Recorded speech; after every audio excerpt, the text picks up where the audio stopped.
one entity. Here you're talking about millions of small farmers, and it needs a lot more effort. Okay, let's talk about the reward. I mean, you've already made the point about the issues of global climate change and what that means for us. I mean, there's big issues around food security, right? But therefore, the issue of reward, and let's start with our colleague from China. I want to run through all of you very quickly because we're almost out of time. Just for 1 minute each, just about how can we reward farmers innovatively to be able to embrace the changes and to be protected where they can meet the changing needs of a changing world. I'll go through all of you, but let's start from that side here. 这个在中国方面来讲，我们主要是要提高农产品的质量。那么作为加工商来讲，我们从农户的手里面收的这些农产品的话，是要经过严格的检测。那么这种高质量的，它是有高溢价的。实际上，通过一个价格的传导，就是对这种生产高质量的农产品的农户进行了奖励。我们发挥了市场的作用。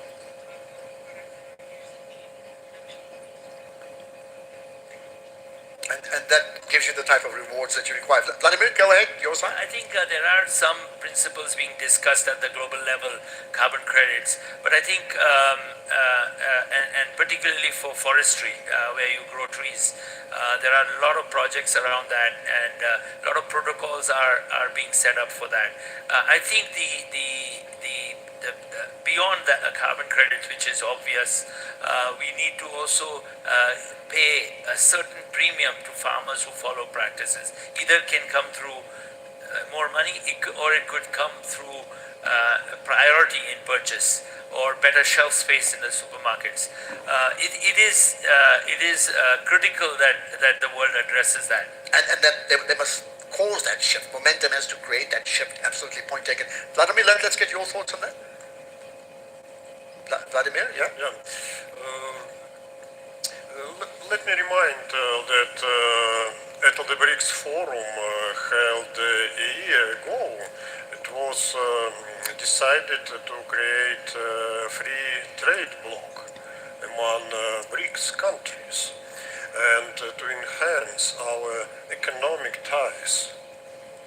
And free trade of agricultural inputs, including fertilizers, is also discussed between our countries, and actually it should be the first step towards free trade between 5 nations without import barriers, for example, and it would be very much helpful to sustain soil fertility, to improve crop production in our countries.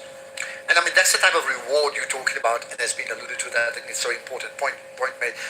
Your side from a Brazilian perspective? Yeah, the rewarding farmers. So I think that farmers are really proud people, and the output of their work is per se their reward. But there is more than we can do. For instance, my company, we work with 12,000 farmers to supply us.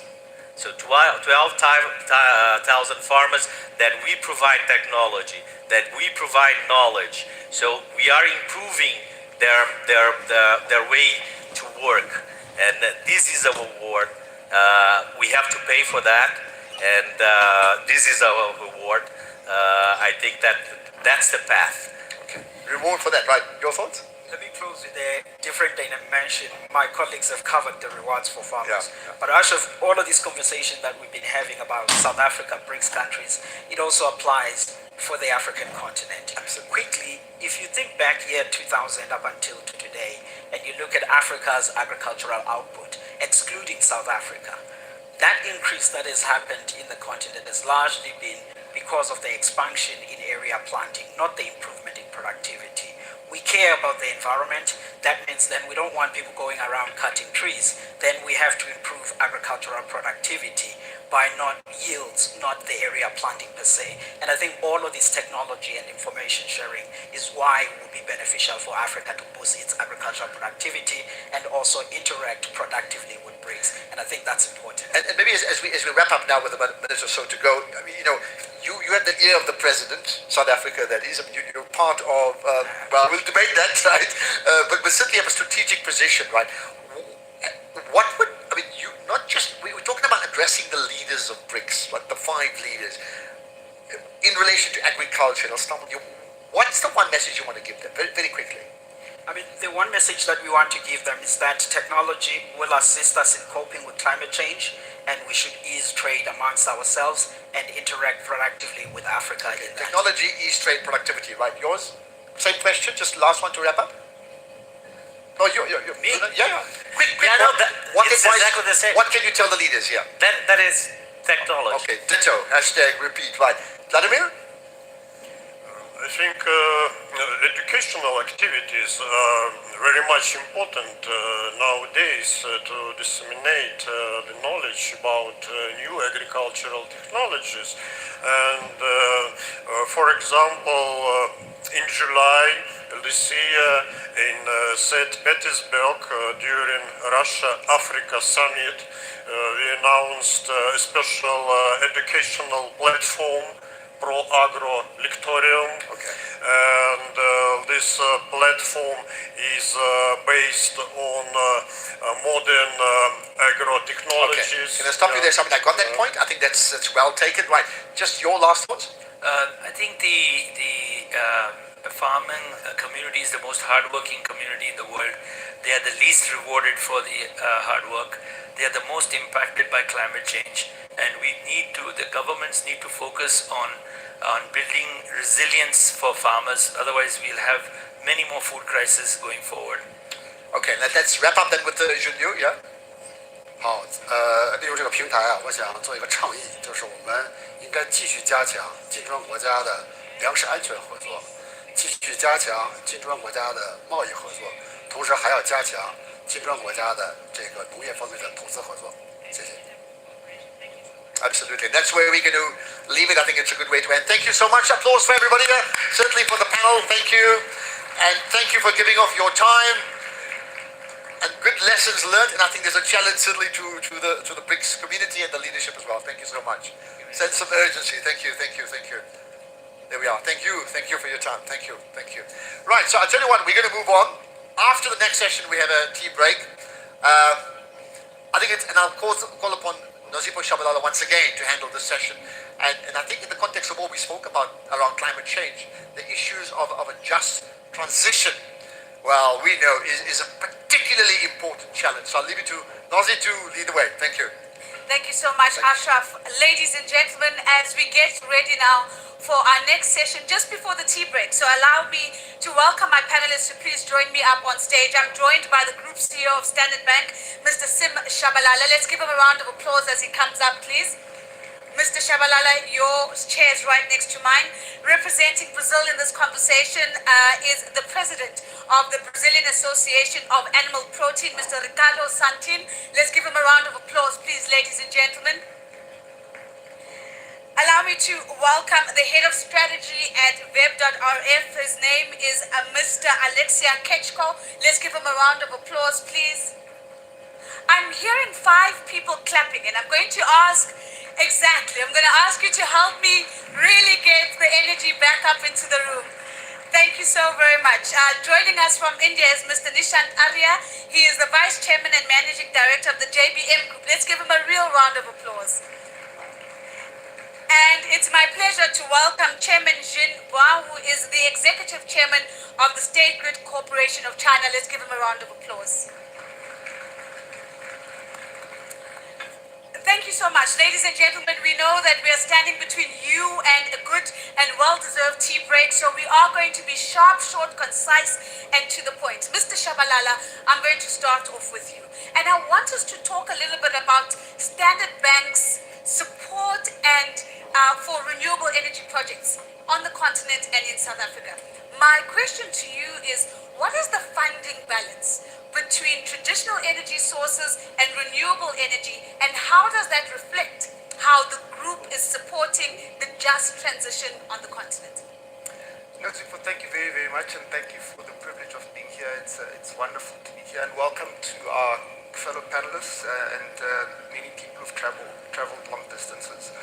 In the case of Standard Bank, the ratio of renewables to traditional forms of energy in the nature of fossil fuels is roughly 4.5:1. Between now and the beginning of this year, we raised 83 billion rand for renewables, and we as at Standard Bank have a target of 250 billion rand by the year 2026. That is for corporates, for large companies. We also have solutions for individuals, for families, people purchasing their homes, and helping them to purchase batteries, solar geysers, and so forth. And thirdly, we have got in our insurance and asset management business, we've got roughly 13 billion rand of assets under management that are supporting renewables. In addition to that, we've raised a loan of 250 billion rand from the IFC, about half of which will be for green and half of which will be for social purposes. The fundamental principle, just in closing, is to say we recognize at Standard Bank, as we do here in South Africa as a general proposition, that the world has warmed by 1.1 degrees since the 1880s. CO2 emissions, and CO2 is roughly now 420 parts per million. There's just no question, if one looks at the Intergovernmental Panel on Climate Change, that the science is saying that the environment is definitely changing and getting warmer. It's therefore imperative, on the basis of the Paris Agreement, for us as Africans to insist on differentiated but common commitments and make sure that we are giving effect to a just transition, which basically means we recognize the need for us to mitigate and to adapt, but we insist that it ought to be done in a fair and just way for the people of South Africa and the African continent. Thank you. Thank you very much, Mr. Shabla. And of course, you spoke to us about the ratio, which really shows the support towards a just transition. And ladies and gentlemen, at the core of this conversation is really understanding how can we ensure that within the member countries, the projects that are coming out, the projects that we're supporting are supportive of a just transition. As I move on to Mr. Santin with my next question, might I ask the technical team to please bring us another headset? We're missing one headset for me, please. Mr. Santin, let me come to you. We know that renewable energy projects are going to be an important part of the just transition.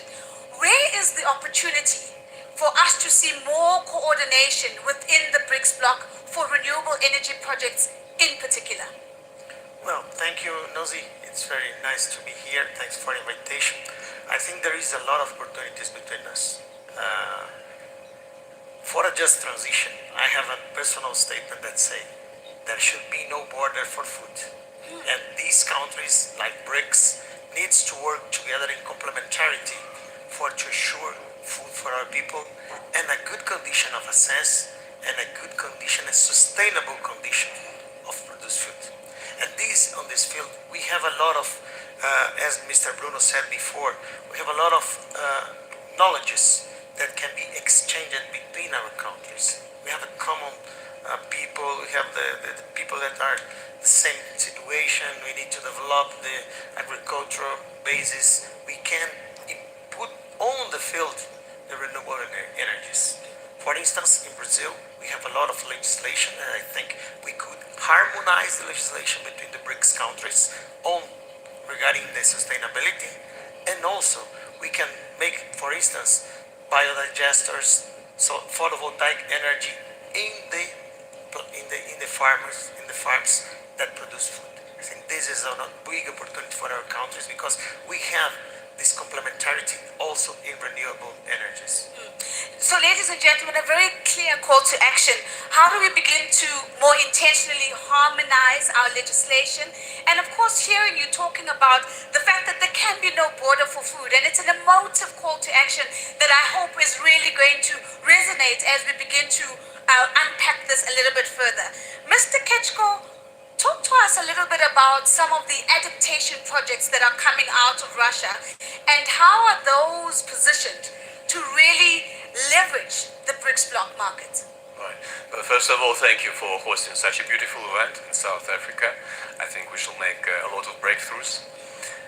And regarding to this important question which you are asking, we call it in Russia transitional projects because they're not exactly green, but they have very positive effects on ecology. And for instance, you have some old infrastructure which is producing for you heat or energy, and instead of building completely new infrastructure which is very costly, and the cost of holding such investment is very big for your country, you can modernize what you have today. And for us, when we analyze such two projects, we often see that it is more than 30 times more efficient to modernize than to build from scratch a new factory. Another important thing I would like to highlight here is that many sources of energy like gas, maybe they're not green, completely 100%, but they're good for ecology and they're good for economy. That's why in Russia we created a separate chapter in our taxonomy, which is called transitional projects. And we try to invest in them and really give some credit to those companies which do such projects. And I think nuclear energy, I understand it's not green by international standards, but we see that if you do one nuclear plant, maybe in countries such as yours, it may solve a lot of problems without really harming your ecology.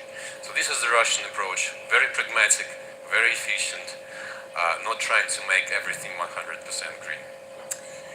Ladies and gentlemen, again an interesting insight, transitional projects that are good for the economy but good for ecology as we journey towards, of course, a greener economy and towards a just transition. So Mr. Kishko, thank you for sharing that. Using what you have and making sure that you're making that as green as possible. I'm going to jump to Chairman Jin first, and then I'll make my way back to you, Mr. Arya, simply because I want to talk green jobs with you and I want to talk to the chairman around this renewable energy phase that we're in right now. Chairman, talk to us a little bit about what actions has State Grid taken to drive renewable energy in China in particular. OK， 非常感谢。大力发展可再生能源是应对气候变化、推动能源转型的全球共识，也是非常重要的推动能源转型的必由之路。中国呢是可再生能源发展、推动可再生能源发展和清洁低碳转型的全球的引领者、贡献者、先行者和推动者。我们在新能源的这个发展方面呢，应该说，无论从政策、资金和技术方面，都有一整套的技术。中国的可再生能源的装机目前已经占到全国装机的超过了50%。去年的可再生能源发电量超过了2亿千瓦时。那么在推动可再生能源发展方面，国家电网公司我们大力的支持。一方面呢，我们在调度运行方面这个优先调度可再生能源，让可再生能源因病尽病，因发必发，因发多发。第二呢，全额的消纳新能源和可再生能源。第二个方面呢，我们大力的发展电网，加强电网建设目前呢，我们已经投运的特高压的线路呢超过了33条，正在建的还有10条。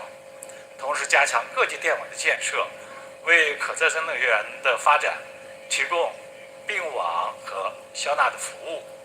第三呢，我们大力的推动终端能源电气化这个消费水平的提高，推动了以电代煤、以电代油等行动计划，为新能源在终端能源的消费提供更广阔的空间。谢谢。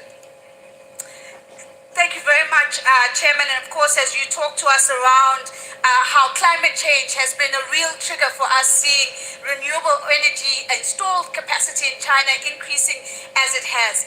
Away from renewable energy, but related now, ladies and gentlemen, let's turn our focus to green jobs and the green economy. Mr. Arya, let me come to you Because one of the exciting things happening in India right now, of course, is the development around the electric vehicle industry. My question to you is, talk to us a little bit about the ecosystem that you've put in place and why that matters. But can you comment on the work that you're doing to ensure that women and vulnerable communities are not left behind as you transition into this electrical vehicle industry? Yeah, I think this is a very opportune topic being discussed at the right time, because today the EV industry in India is really ramping up and really growing at a very fast pace. And when you look at the EV ecosystem, that's a holistic development, because you look at the well to wheel, from the oil well to the vehicle wheel, and from generation to consumption. When you look at that, you see that India embarked on about a 500 gigawatt renewable energy program by 2030 and about 1000 gigawatt by 2047. And taking that forward with EV charging systems being set up across the country, energy storage, and multiple kinds of electric vehicles, whether we look at two-wheelers, three-wheelers, buses, or passenger vehicles. And that is what is giving the holistic experience in terms of removing range anxiety for customers. Adoption is increasing at a very fast pace, and we are able to understand that how with every, taking example of electric bus, which is used by 90% of the common man in the country, we are able to knock out about 1 billion tons of CO2 in its lifetime, and clearly seeing that we are making an impact and reducing about 2,500 tons of carbon as well whilst doing that. So I think it's very essential to see that how anything is being executed on ground. And on the other end, electric vehicles is a combination of hardware and software. So India already has a very strong prowess in the area of software, and with the focus on semiconductor, power electronics being built in. So when we look at the ecosystem on the other side, we see the upstream and the downstream, starting from lithium mining, going up to production of cathodes and anodes, battery packs, and for that the government has rolled out a lot of production-linked incentive programs, and investments are being made by local and international companies. On the other hand, it's a very inclusive growth prospect, because we clearly see that what got us here will not take us there in the future. Whilst doing this, there's a lot of focus on skill development, and that's what you talk about, green jobs. So in skill development, a lot of learning, unlearning, and relearning is happening, where people from the automotive sector, from software, from power, from railway, renewable energy, and many other sectors are getting into this EV ecosystem and building it in a very robust manner. And on the other hand, in terms of gender diversity, we are able to see that whether women or children or other people are clearly part of this whole growth trajectory which we are having in the country, because consistently multiple new startups, youngsters are coming up, and there are more than 1,000 startups today in India on the EV ecosystem, which are contributing in different ways and means, and leading to a lot of inclusive growth, not only contributing to the Indian green economy and green EV ecosystem, but to the global EV ecosystem as well. I'm jumping in because I want to push you a little bit, Mr. Arya, because I think that ecosystem really sounds interesting. At the end of the day, the rubber hits the road in how competitive an industry is. The follow-up question to you is, what are you doing to make sure that the electrical vehicle industry is more competitive than the traditional fuel vehicles that we've become accustomed to?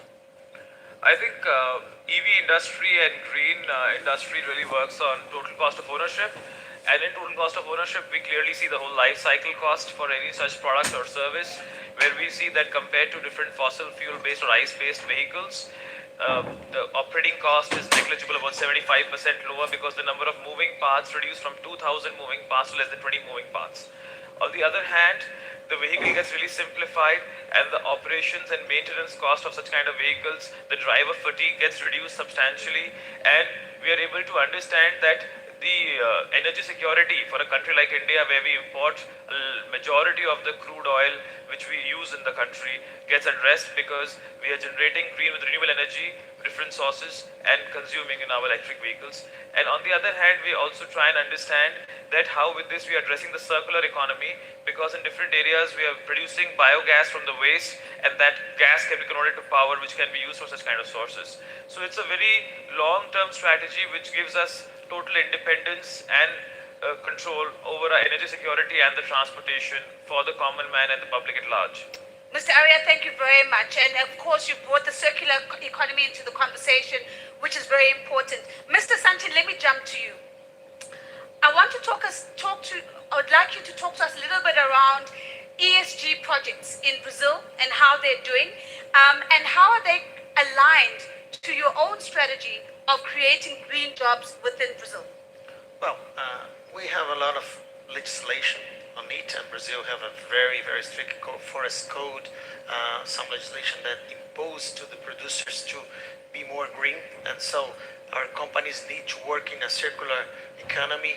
We use all the, and as Mr. Arias said, it's not only the electric vehicles, this biofuels and biomass fuels that our companies already has this, and so this is a kind of green, and it also has forest, planted forest for to heat the plants, and so we can do this, showing that it's possible.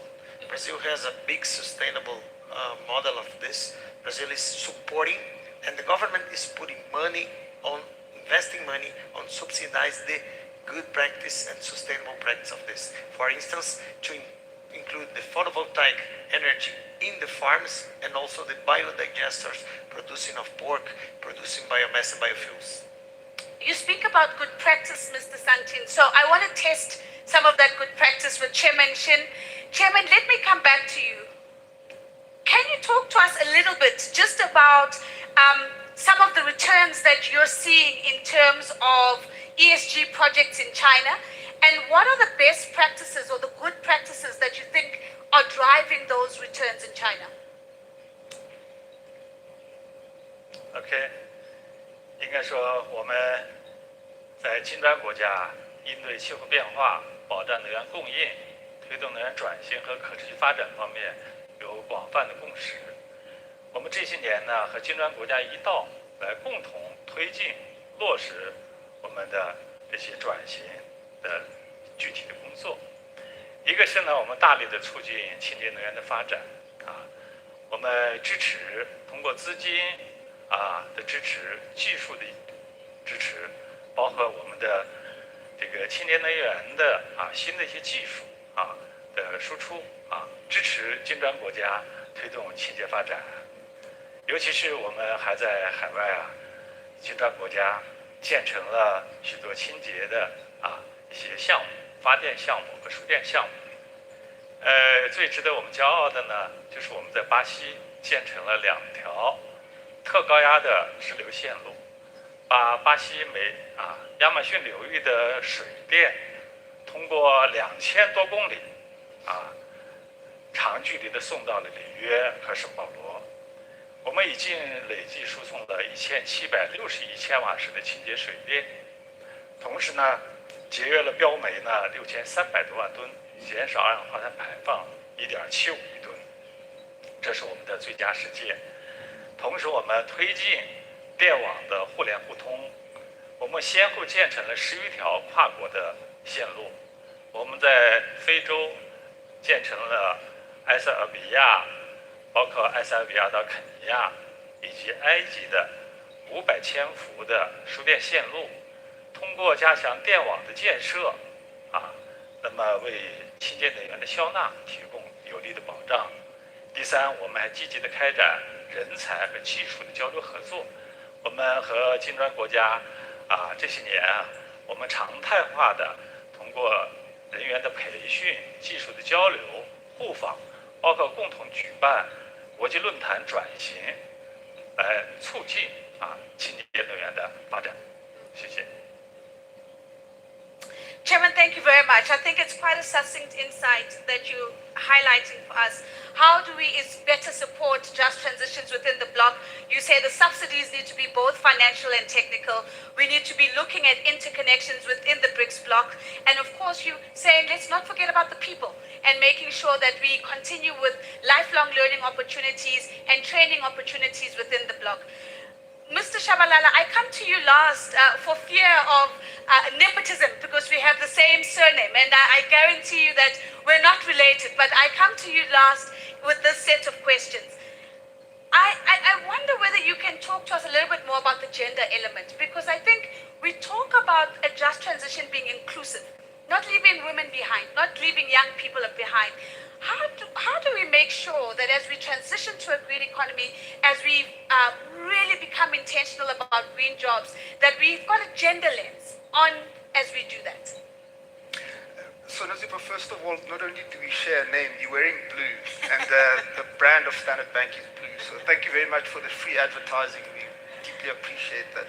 Secondly, the fact of the matter is, it's in our experience, more than half of our customer base are women, and the vast majority of decision makers are women. And therefore, in thinking about products and solutions that we design for our customers, we make sure that the people that are designing them understand women. Close to half of our executive at the Standard Bank Group are women, and therefore we're in a position to be able to formulate products and solutions that are appropriate. Secondly, nothing beats actually going out into the field and talking to customers and understanding. So I'll share a story with you. I had the privilege of visiting one of our major fossil fuel projects. I might just add, it's a brown project, which we think is necessary to do because it's going to have the impact of improving people's lives by, amongst other things, helping to remove charcoal and biomass, and therefore stopping people from chopping trees, and therefore improving people's health because they're not going to be using charcoal in their stoves, and it's going to be good for the environment. The important thing about this is the incredible impact that the women have got in formulating the strategies that are necessary for that project to be executed. That's just one example of how one goes about doing that, by making sure that the decision makers, people designing the products, people actually going out to sell those products are women. So it's interesting to listen to you talking not about women being an afterthought when all is done. You say women are formulating the strategy. And I think that's a massive mindset shift and a reframing around the role of women within these projects and within this process. And it's really encouraging to hear you say that. So I'm going to be a little bit cheeky because we've got about 15 minutes left. I would actually like to have one more voice for each of you. So what I'd like to do is I would like to take us to 2025. And I'm going to go to you, Mr. Santini, first, because 2025 is when Brazil hosts COP30. Quick question to you, in less than a minute, what is the significance of Brazil hosting COP30? Why would it be important for the bloc? It's very important for the bloc and for us to have the COP in Brazil. Brazil is the land of the Amazon forests. We work all the country trying to be sustainable. We are a very sustainable producer of food. We are very sustainable of producing of energy as well. And so this COP there will mean to get all the world looking to Brazil, but not only to Brazil, all the BRICS countries, because we are saying to the world, we have more than 40% of the global population. We are here trying to get together and producing all the things in a sustainable way. This is the just transition that we intend to do. We want to show there that it's possible and it is achievable.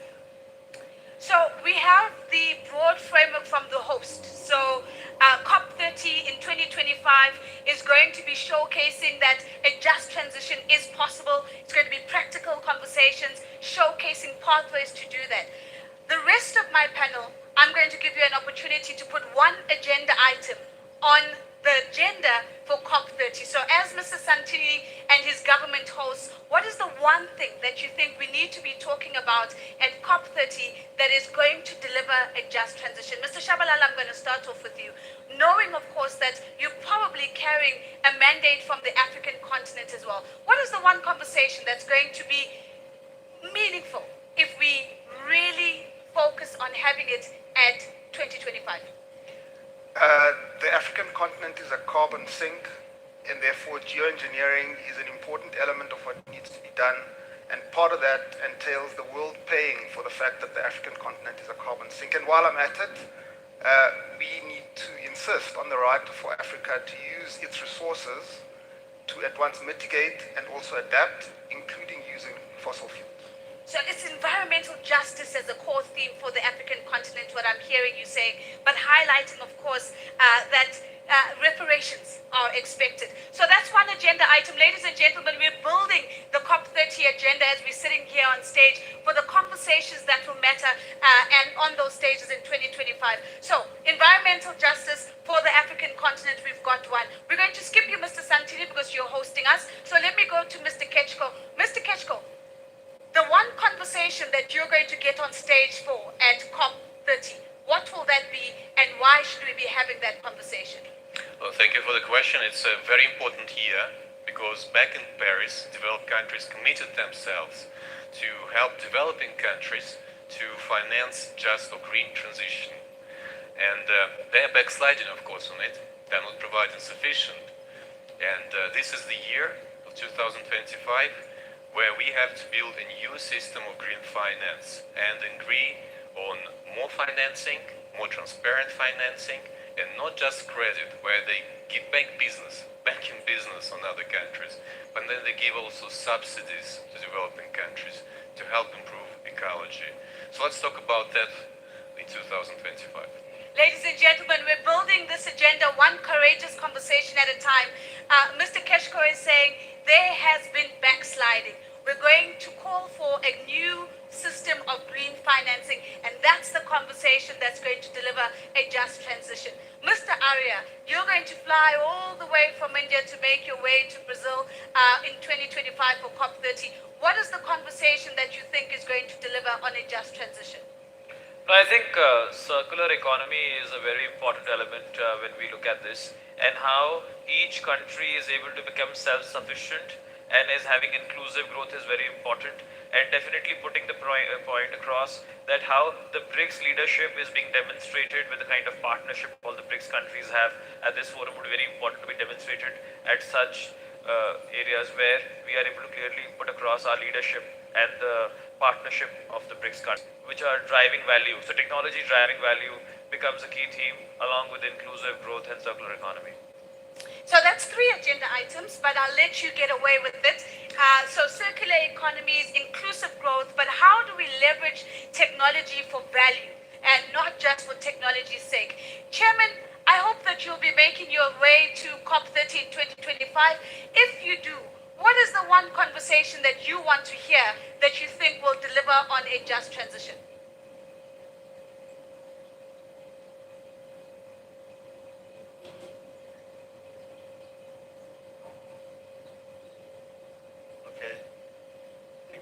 推动绿色发展是我们应对气候变化全球共识。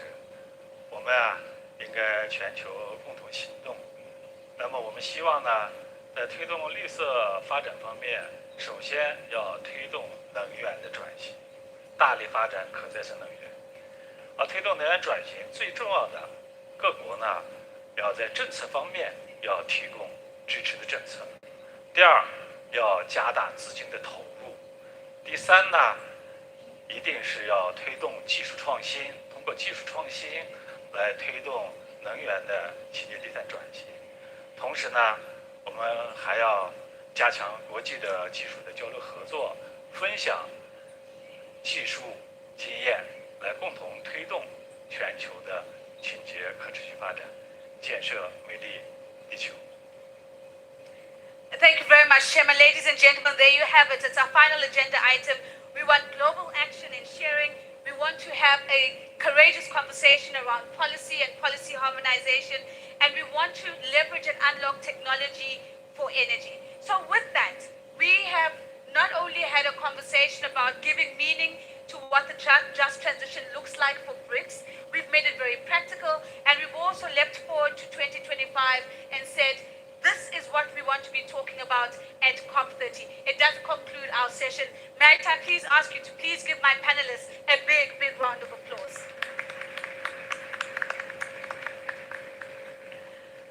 Once again, if I can ask my panelists to make their way.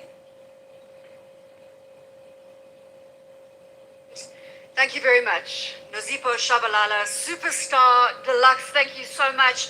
Getting us out on time, 11:35, for all your tea break. We're back here at 12 o'clock. So ladies and gentlemen, please, if you could be seated by 12 o'clock. Tea is taking place at the back of the hall. Through the curtains, you will find you have cocktail tables with your coffee and tea. And we look forward to seeing you back at 12 o'clock. Thank you so much.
all get seated, we are going to start like very, very shortly. We need to start at 12 o'clock. It's past 12.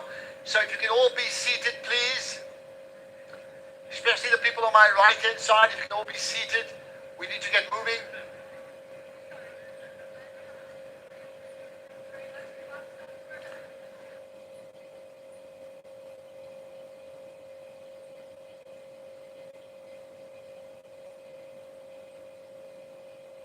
We're going to start now. Thank you. Please. We're going to start now. Thank you.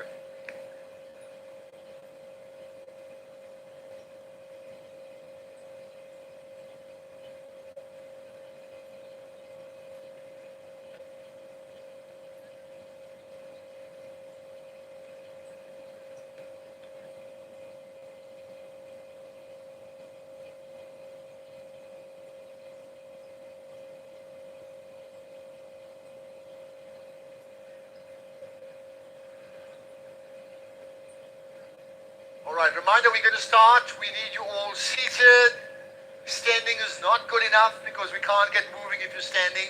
We need you all seated, and I must insist that you need to be seated now. Please, can you all get seated so we can get moving? A busy program coming up for the rest of the pre-lunch break, and then certainly post-lunch, as you know, with the leadership of the 5 BRICS nations, right?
Okay, we're gonna start. So those who are standing, please be seated. As we get moving on to this, I'll ask you guys to get seated over there. Thank you. Right, did you have a good tea? Good tea. I'm hearing some yeses there. Good tea. I hope you had a good tea. Well, we have, and I've enjoyed the networking. I think besides the tea, the meeting of people, which has been tremendous. Because, 2 days ago I made the point when I came here. I mean, there's such an energy about the coming together of people, which we cannot discount. When people of different countries, in this case, Brazil, Russia, India, China, and my home country, South Africa, when they come together, there's an amazing energy, and I think the responsibility for all of us is to amplify that energy, not just in this room, but across the world. I mean, that is the big challenge, isn't it? Okay, I need quiet on that side. I'm going to call up the next speaker, and we need absolute silence before I do that. So, to tell you what's coming up next, right? 2 important issues. One is the issue of entrepreneurial opportunities for the BRICS nations, particularly with reference to, SMMEs, small and medium enterprises, and then the issue of the African Continental Free Trade Agreement. So we'll have 2 moderated conversations of those coming up. But to get us there, I'd like to now call upon the Honorable Stella Ndabeni-Abrahams. She's South Africa's Minister of Small Business Development, which means when we talk SMMEs and entrepreneurial growth, she's absolutely square on in that space. Stella, I remember meeting you a good few years ago. Your energy then was magic, and magical energy that can translate into growing businesses in South Africa, on the African continent, and then throughout the BRICS nations as well. So please, quiet. We've got Stella, Honorable Minister Stella Intameni Abrams. Thank you. Before she talks, Thank you. Thank you so much, Ashraf. Ladies and gentlemen, the moderator of the next session, the leadership of Brazil, China, Russia, India, and South Africa, panelists, ladies and gentlemen, good morning. It is an honor and pleasure for me to be standing in front of yourselves just to give this short scene as we're setting the input. The panel, as outlined, is specifically looking at entrepreneurship and market access as key enablers for MSMEs. Of course, as you said, Ashraf, as the minister responsible for the Department of Small Business Development, we can't leave this one out. I would like to bring you to 5 points that I think they're important for us to set the scene. The first one that I would like us to pay attention to is that we need to take an ecosystem approach to building a thriving entrepreneurship system in our respective countries. Our early stage entrepreneurial activity is relatively low in a country as South Africa. We are at 17.5% of the economically active population, but reassuringly up from 10.8% from 2019. This presents an increase of more than 1.6 million entrepreneurs, from just under 2.5 million to more than 4.1 million. So we are on the up, but nowhere near where we need to be. Our country was ranked 45 out of 50 countries, benchmarked in the last Global Entrepreneurship Monitor Index. The layer of export competitive MSMEs is also very narrow, estimated at around 5% of formal enterprises. To address this as a portfolio, we've just completed our 3rd strategy, and we are mobilizing all relevant role players to support entrepreneurs, especially those from underserved communities. That includes Black women, Black in general, youth, businesses from township, from the rural areas, and other marginalized sectors. We have a huge MSME credit gap, which is estimated at 350 billion rand, with the largest gap being for startups, and we are looking at a whole range of strategies developed and established more than 100 incubators over this term of government, and will continue to prioritize this area of work, which is really showing results. We are also working with the Department of Science and Innovation, universities and stakeholders to better integrate the national systems of innovation and entrepreneurship support. And then this is the work we are doing on market co-creation, working with corporates on enterprise supplier development, the new Africa Continental Free Trade Area markets, and new export markets afforded by our BRICS membership. My second point, we need to understand how markets and global value chains are changing and what we need to do to strategically reposition ourselves. South Africa and many countries on the continent still play a subordinate role in global value chains as exporters of unprocessed commodities or assemblers of components designed and manufactured elsewhere. We need to ensure that the opportunities afforded by BRICS countries and the collaboration allow for late industrializers like us and other African countries to access the technology and capital to deepen local supply chains. We have to be dynamic and look to areas of future market demand, and this is where innovation and technology will be a differentiator. The large corporates put energy and resources into understanding markets and how to access and service them, but SMMEs do not have this capacity. The fourth and the final point. It is one thing for SMMEs to know about trade and market opportunities, ladies and gentlemen. It is another thing entirely to access and sustain these markets. I think we have all been sending SMMEs to trade shows and expos without the impact we want. We need to do much more to make our SMMEs export competitive. This includes addressing the excessive cross-border non-tariff barriers, which you refer to as red tape, and gearing our SMMEs to meet the prescribed regulatory requirements. We must also understand that many of our SMMEs don't have the scale to penetrate and sustain export markets on their own. We must therefore work together to develop what I would call platforms of agglomeration, where SMMEs can be grouped together to achieve the scale required by the market, where they can manage quality, share risk, and associated costs of logistics, contracting, insurance, and many others. China's Dragon Head strategy, where larger firms and successful exporters pull along and support new entrant SMMEs, is a useful model to explore further. This suggests also that we should be thinking more about export clusters and about business-to-business partnerships. As the department, we have since met with the commissioners in the BRICS countries and are activating these support measures in an export support program.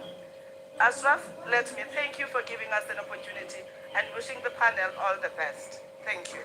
Thank you. Applause for the Minister, the Honourable Minister Stella Ndabeni-Abrahams. Thank you for your time. You know, I think the points made about the importance of entrepreneurship that you've touched on, and about entrepreneurship being this vehicle to shift disadvantage into advantage across various sectors. I think is very obvious, and I'm glad that you punctuated that, right? So thank you for giving off your time. Now, with that in mind, I think our next conversation is a great segue into exactly that, right? Because we speak about the BRICS entrepreneurial opportunity and market access as a key enabler of SMMEs, right? It's a big challenge. It's a challenge all entrepreneurs dabble with. How then do we address that? So the moderator for this session is Fifi Peters, if I can call her up. Let's find her. Fifi, we're going to come up. She'll come up in just a moment. I just want to check where she is. Well, oh, there we are. I thought for a second that you've taken either an extended tea or an early lunch. And then? Important business needs to be discussed right now, so I came out. You got your priorities right. Now, just to tell you, Fifi Peters is a journalist, an award-winning journalist. She's got 2 gigs that I'm aware of in terms of work. An anchor at the television channel CNBC Africa, as well as on the business section or channel on SAFM radio. And we look forward to, therefore, I think the conversation is squarely the type of things that you talk about every single day. So I'll leave it to you. Big applause for Fifi. Thank you. Thank you. Thank you. Thanks so much, Ashraf, for the warm introduction. And good afternoon, ladies and gentlemen. It is an honor to be in your company today. And it is an honor to be addressing a topic that we have been hearing about throughout this morning, of course, being the entrepreneurial opportunity and the importance of entrepreneurs right now in the economic might of BRICS and ensuring its sustainability as well as its development. So we're going to be hearing from entrepreneurs themselves right now about how the operating environment has been for them, particularly in the past 15 years. We'll also be hearing from financiers about what the financing opportunity has been in BRICS and what the future financing opportunity potentially could be. Of course, reflecting on what is working right now and what should be improved to increase market access. So allow me to introduce you to the panel, starting with Mr. Basim Haidar. He is the chairman and CEO of BH Holdings Group, a celebrated entrepreneur and philanthropist. Could you kindly welcome him with a warm applause? As well as Mr. Diego Perez from the Brazilian Association of Fintechs.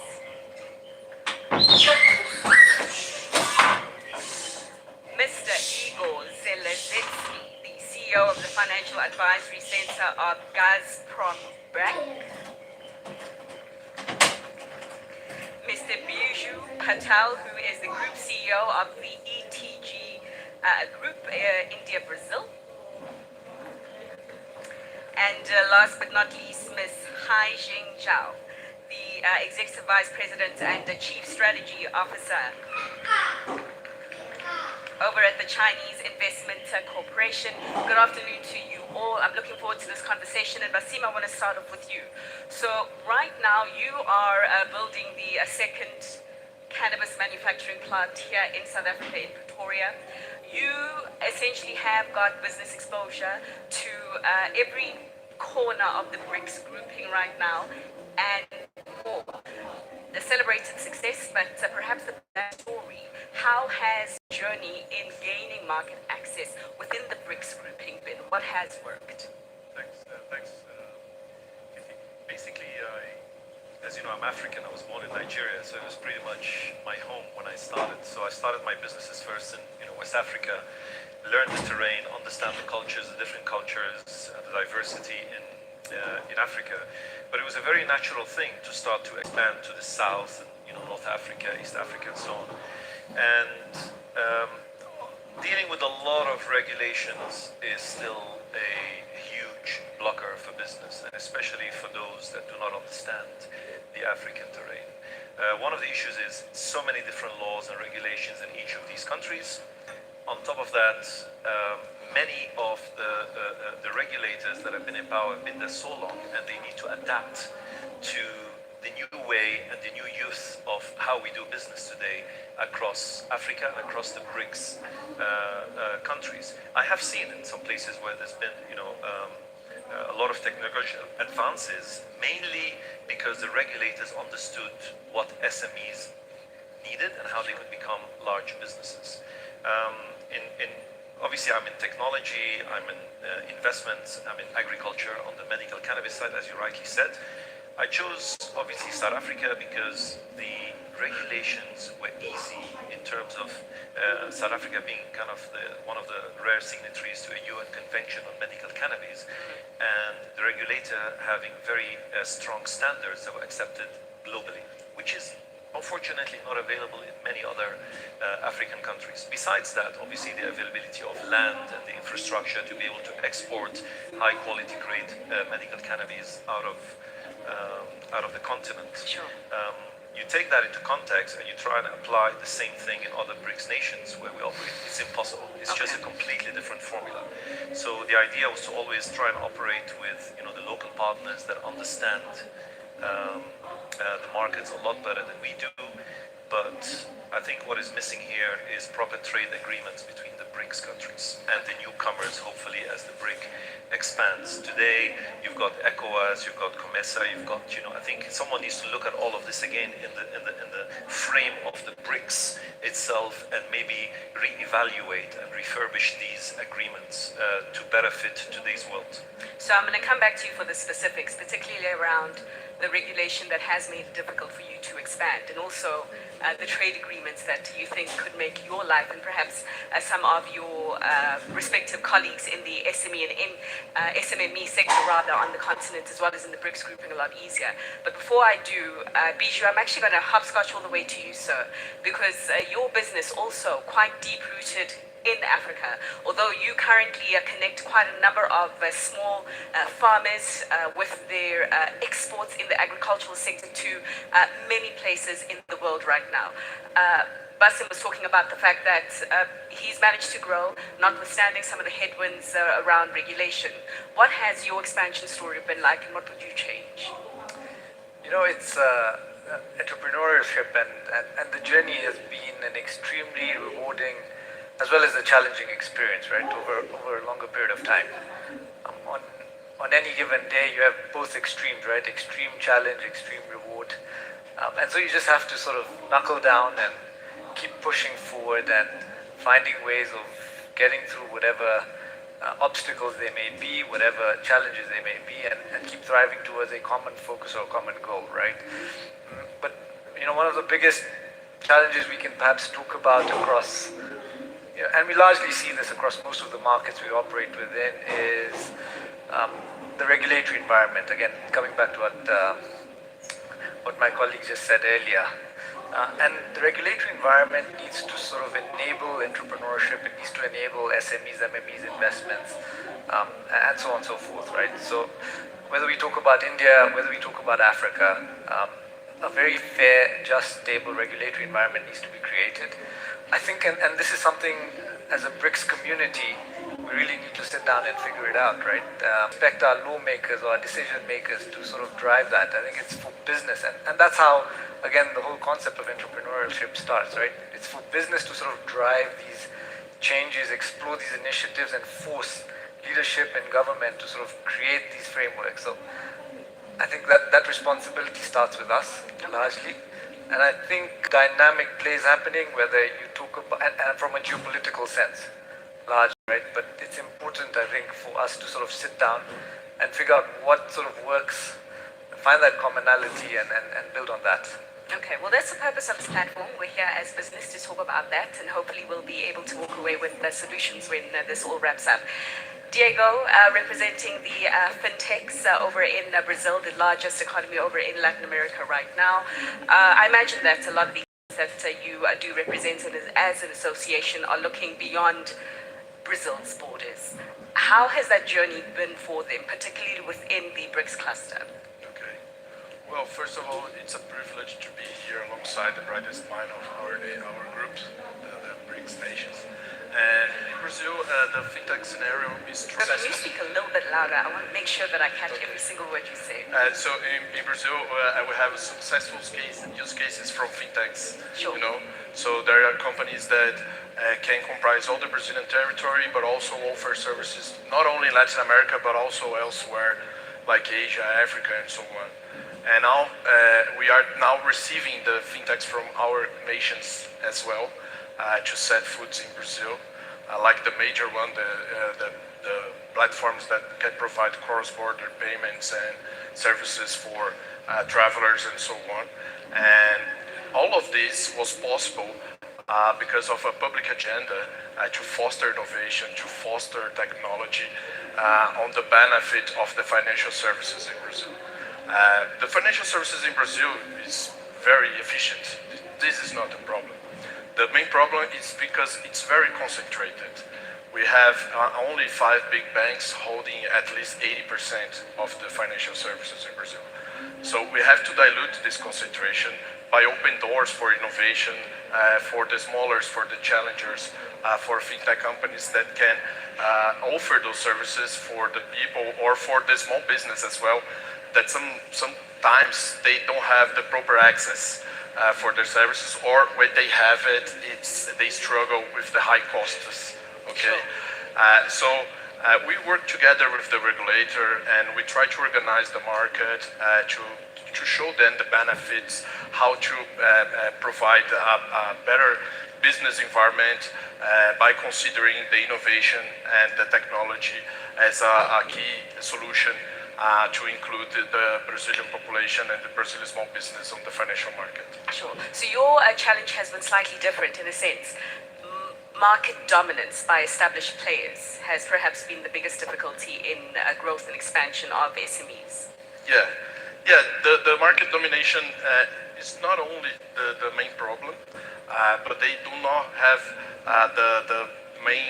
the basic services, financial services, for the daily operations, you know. And when they have, it's just a small amount, and they don't have a lot of opportunities as a big company that have access to capital markets and to insurances and to foreign exchange services and so on. So it's important to open the opportunities for small business by making these services available for them. And the fintechs are playing a key role for that, because with the same dynamic of a big company in Brazil, they can offer financial services for a small group or for a specific region. So we can work with this, because Brazil is a very big country. We have more than 200 million people. We have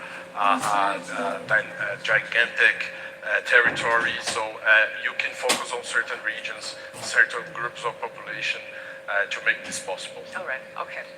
Kashim, I want to come to you as the starter of the perspective of financiers right now in operating in the BRICS cluster and perhaps hearing from some of these SMEs who are looking for access to capital to either start or even scale. But first of all, I would also like to hear your view on the role of SMEs in China right now in driving the growth of the economy in the past as well as the future. Thank you, Fifi. And I've been in South Africa for a few days because I'm the chairperson for the Women's Business Alliances BRICS. So I have been extremely impressed by the life and vibrant energy of South Africa, and also have been very moved by the hospitality and the warmth of the South African people. And this is a beautiful country, so it's my great honor to be here, and also great honor to be at this session. Actually, the small and medium enterprises for the Chinese economy, they are very important. And also, Chinese people, just like the people from other BRICS countries, are very entrepreneurial. Sure. So ever since the reform and opening up of China, the entrepreneurial spirit has really flourished. And the SME has been really growing to become extremely important. And also, I want to make one point, that is, usually people say that we need technology to enable SMEs. But actually, there's the other side to it also. That is actually that they probably very important innovators. Because usually for the larger corporations, we say that they have a lot more R&D resources, right? Research and development. So they have a lot of innovation. But for the disruptive, revolutionary kind of technology, actually the SMEs sometimes play a more important role. And for example, in China, for 1 or 2 decades, we have like now the electric vehicle company, BYD, which is now very well known worldly. Yeah. They recently announced in South Africa. And also we have companies like Tencent, right? Of course, they used to be SMEs, okay, extremely small. Of course, we have Alibaba, Jingdong, etc. for e-commerce. So all of these companies, they used to be SMEs, but then with technology, they've been really growing and become top companies in the world. So this is one point I'd like to make for SME. They are really important for innovation. And of course, earlier my colleague, Mr. Zhang Shaogang mentioned in China there is this number 5, 6, 7, 8, 9, which is easy for people to remember. Sure. That is something like, in terms of numbers, 90% of the companies are SMEs, of course. But in terms of innovation, actually 70% come from those companies. And I have to look at the numbers and say, for what is the 8? 8 actually, 80% of urban employment come from those companies. Okay. Anyway, Mr. Zhang Shaogang mentioned earlier, so I'm not going to continue to talk about the numbers, but I want to say one more thing about SME, which is inclusive financing. And it's interesting that, first of all, SME face financial bottlenecks. They do need financial support. But on the other hand, we are seeing in China that the technology have been making inclusive financing more economical and more feasible. Because with big data and the AI, etc., you are able to track the records of the companies a lot better. And also with big data, you can analyze their credit worthiness a lot easier. And also with digital technology, you can reduce the cost of transacting. So all of this, I think, has been very helpful for SME development, and I do think that SME has a great future in the whole BRICS countries. Just a quick one. So what is the framework of inclusive financing in China? How does that work? Sorry? Inclusive financing. You were talking about China embracing inclusive financing, particularly for SMEs. What does that look like? Okay. I think that, first of all, the Chinese government has issued quite a few guidelines saying that our banks, our investors, etc., should try to support the real economy and the SMEs. As I said earlier, actually technology is also making this economical. Because in the past, many people say that SMEs higher risk, maybe less return, and etc. But now with the technology, you can improve and make it more feasible. Yeah. Okay. Thanks for that clarification. Igor, in Russia right now, I think many people are aware of the operating environment within your country right now. But just talking about the role of SMEs as Russia sees it right now, how much importance would you put on small businesses, medium-sized businesses in Russia's economy? Thank you for the question. Thank you for inviting me on this panel, and thank you for people of Johannesburg and to the organizers for such a welcoming atmosphere. It's been fantastic so far. I think SMEs in the current environment with the several years of volatility that we've seen globally showed that they are extremely adaptable, and they actually demonstrated the strengths of the not only of the medium and larger SMEs, but of the small guys as well. The survivability levels were quite high, and has to be said, it's visible across the various industrial sectors. So it's been, the years of volatility have been very fruitful for the future statistical analysis of why they're so resilient and robust, and in many instances they're more resilient than larger counterparts within the same industries. So it's been quite unique actually to follow it. But since we are discussing the SMEs in an international context, right, BRICS, it's probably less about individual countries. It's more about what we can do, which synergies we can find. If we look at the goals that we as financiers pursue, or what we can do to support SMEs, the basic goals are quite simple. We strive to provide the lowest possible interest rate to the SMEs to finance them sufficiently. We, again, in the BRICS format, if possible, we can improve connectivity of SMEs, improve the supply chains between the countries. And another important aspect is to find solutions to support SMEs in sectors that are considered to be high risk in terms of high credit risk, such as high-tech, biotech sectors. So we know that survival rates in these sectors are comparatively low if we look across the spectrum of SMEs. Nevertheless, we know that these guys must be supported because, as the colleagues just said, they're to a large extent they're the drivers of the innovation. So the analysis of various dynamics within the SMEs across BRICS is very important, and I think there is a lot of potential in that space. Sure. I imagine that trying to provide capital right now, you mentioned at the lowest possible interest rates. Of course, we do know that interest rates are at some of the highest levels that we have seen in our recent history for all of us. And so if we just stick on the issue of interest rates and the cost of capital right now, most SMEs will always talk about the fact that the cost of capital and access of capital for the sector is quite difficult. And Bijou, I wanted you to perhaps reflect on this, because it was notable that your organization received a significant amount of money from the CDC, which is the UK's development finance institution. And my question to you is, why the UK's development financial institution? Where was Africa and where was BRICS? Yeah, so perhaps just to take a step back, right? So it's also the cost of financing today that's a big concern for SMEs, MMEs, right? Where global interest rates are, it's for many startups, it's probably very difficult to take debt onto their balance sheets.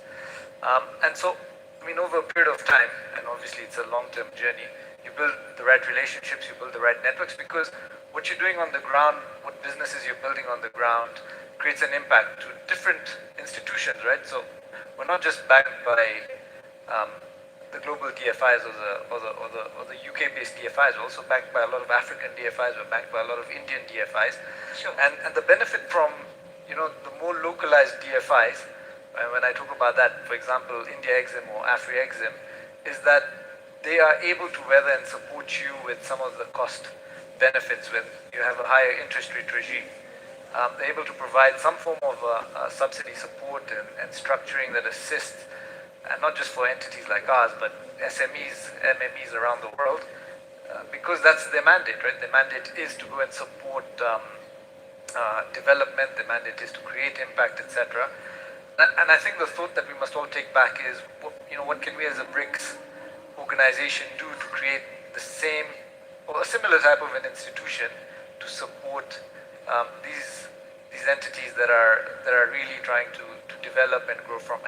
And as my colleague said, right, there was a time when Alibaba was just a startup, and the same for any African organization, right, or Indian organization. In India, we've had Ola, big conglomerates were startups at some stage. But they had access to the right support in the form of the right financing, and I think that's what we as a BRICS community need to figure out. Is there something we can do from a venture cap perspective with the BRICS Bank that can support these institutions, that can provide finance that, sort of at least keeps these organizations going through these turbulent headwinds until the global markets reflect a better regime? I think that's what we should.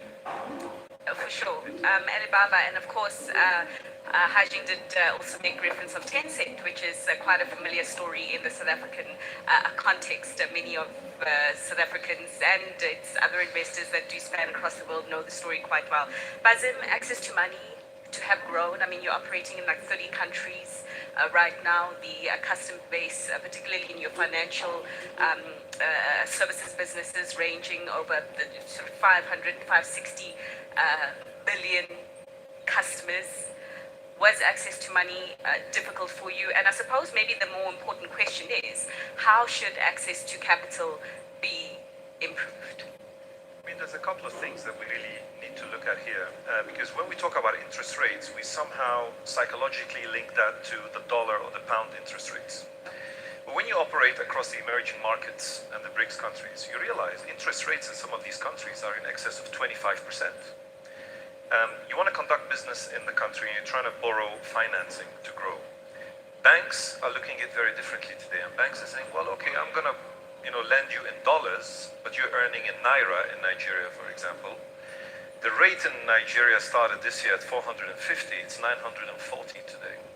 So imagine borrowing is not only about the interest rate cost you've got to worry about, you've got to worry about how am I going to pay back those dollars or those pounds or those euros when the currency has halved in value. This is the biggest risk that we're facing. So in the absence of a single currency that we can trade with, access to capital is going to become worse and worse as we go on with time, because interest is just a cost, it's a line in the business. Inflation and depreciation of multiple currencies is an issue to the extent, for example, we operate in 42 countries. We deal with about 35 different currencies. Can you imagine the reconciliation in terms of if we had debt? Luckily, we don't have the debt. But imagine we had the debt and we're suffering in this country, or the shilling has collapsed, or the CFR now is being unpegged from the euro. What's going to happen to that, etc. So we have to worry all the time about how do we continue operations when all of a sudden we see income that is coming in diminishing as a result of depreciation in these currencies. There has to be, it's not a matter of support, there has to be. If the BRICS nations are going to have to grow, they're going to have their own single currency. The banking system eliminates the risk they then tie to the different basket of currencies that we see today. And unfortunately, until this happens, access to capital not only is very difficult, but it's becoming very expensive. So even when it's available, you have to worry about taking that capital. Sure. And this is the problem. The second thing is, I think, if I may, Vivi, is that I was researching a lot about the BRICS Business Council and so on. And actually, when you go deeper into it, you look at the BRICS Business Council is kind of there, but it's to promote that specific country's interest within a specific sector. So if you look at South Africa, it's mainly focused on tourism, which is inbound travel in a way, and hotels and hospitality. But what does that say for international trade with the other BRICS countries? What does the BRICS Business Council actually do? Have we looked at trade agreements, for example, between the BRICS nations? Are we still working on the WTO standards, or do we need a new set of agreements that define the businesses, transfer of technology, intellectual property, transfer pricing between these countries. This is the big challenges we're still facing today. You asked a question, so I'm going to ask you to answer it. Do we need new agreements? 100%. Okay, perfect. The agreements we have are outdated anyway. Sure. I mean, they're not defining today's world. It's a very new era today. Okay. Diego, the BRICS currency, the idea around that, you've given the opportunity of Brazil, you look because of the colonial past with Africa and Latin America, you have a lot of Portuguese speaking people over in Mozambique, over in Angola. Would a BRICS currency, in your view, make it easier for SMEs to penetrate deeper into the BRICS cluster and ultimately improve market access? Well, can you hear me now? Okay. Yes. So it's quite important to standardize this movement. So if the Brazilian small companies have the willingness to penetrate markets like Africa or China, they have to be able to move the money from Brazil to there, or to receive the money from those regions back to Brazil. Otherwise, you left a lot of money on the table, as we used to say in Brazil, with cost fees and transactions. So in this case, but we have to be careful about the proper standard, the proper technology. How do we do that? Because each region has its own reality and its own way to manage money, to handle money, and to transact. In Brazil now, we have a fast payment system, which called BRICS, which was a great success because mainly 100% of the economically active population have used it once, you know. Sure. So it's impressive, and now we are moving forward for these kind of transactions to send and to receive money. But if the other BRICS nations doesn't have a similar system or doesn't have the culture of the population to use it, it's not going to work. So it's important to highlight how you can benefit the technology to transact money, to move money from the regions, and maybe a common currency would help, but I don't know the answer yet. Okay. Bijou, I want to stick to the entrepreneurial view right now on a common currency, and whether, like some of your respective peers in the entrepreneurial space, you see there's a case for it, or whether you are happy to reconcile the different currencies in which you do get payments and make transactions with at the end of each month. You know, I think we can perhaps take an example of past successes, right? And forget the European common currency, but just in West Africa, you have the CEFA currency regime, which is predominantly driven by the Francophone-speaking part of West Africa. And to invest and do business in those markets is just a pleasure. It's easier to externalize currency there, it's easier to make investments, it's easier to channel and get support from the central banks there.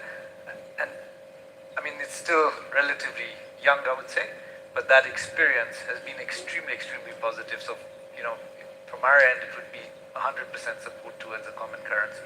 Okay, so let's put the idea of the BRICS currency to bed right now and move on. Haijing, just I think it is important to reflect on the fact that the China Investment Corporation, the China Investment Company, is one of the largest sovereign wealth funds in the world, and therefore how you view investments and the criteria of how you select where you put money in, where you don't, which SMEs you support, which SMEs you don't, is pretty important for the people in this room to hear. Can you give us that detail? Thank you, Fifi. I think that one lesson we all have learned is that freer flow of goods and the investment is crucial for economic prosperity across the globe. So before I answer your question, I'd like to say some of my personal stories, right? for example, I think with the new technology, actually space and the distance is a lesser problem for many companies, even for the smaller companies. And for example, in China, right, I can order from the internet a box of apple from a faraway province, for example, Guizhou, which is in the mountain, okay, very far away. I can order that, and then which helps the employment in that province, and also help reduce poverty, okay, because I order more products. The other example I want to give you is that a few years ago, I traveled to India, and I discovered a very good product, which is neem facial cleanser, okay? Which is cheap and high quality, actually, very good quality. Ever since I discovered that, the name is Himalaya, okay? Anyway, ever since I discovered that product, I have been ordering that product through internet. Okay. And also, of course, if you read President Xi's recent article, he mentioned that from South Africa, the South Africans' wine, tea, aloe vera are what he called the trending products. Actually, in China, there is a nickname for these trending products. They're called internet celebrity products. Oh, wow.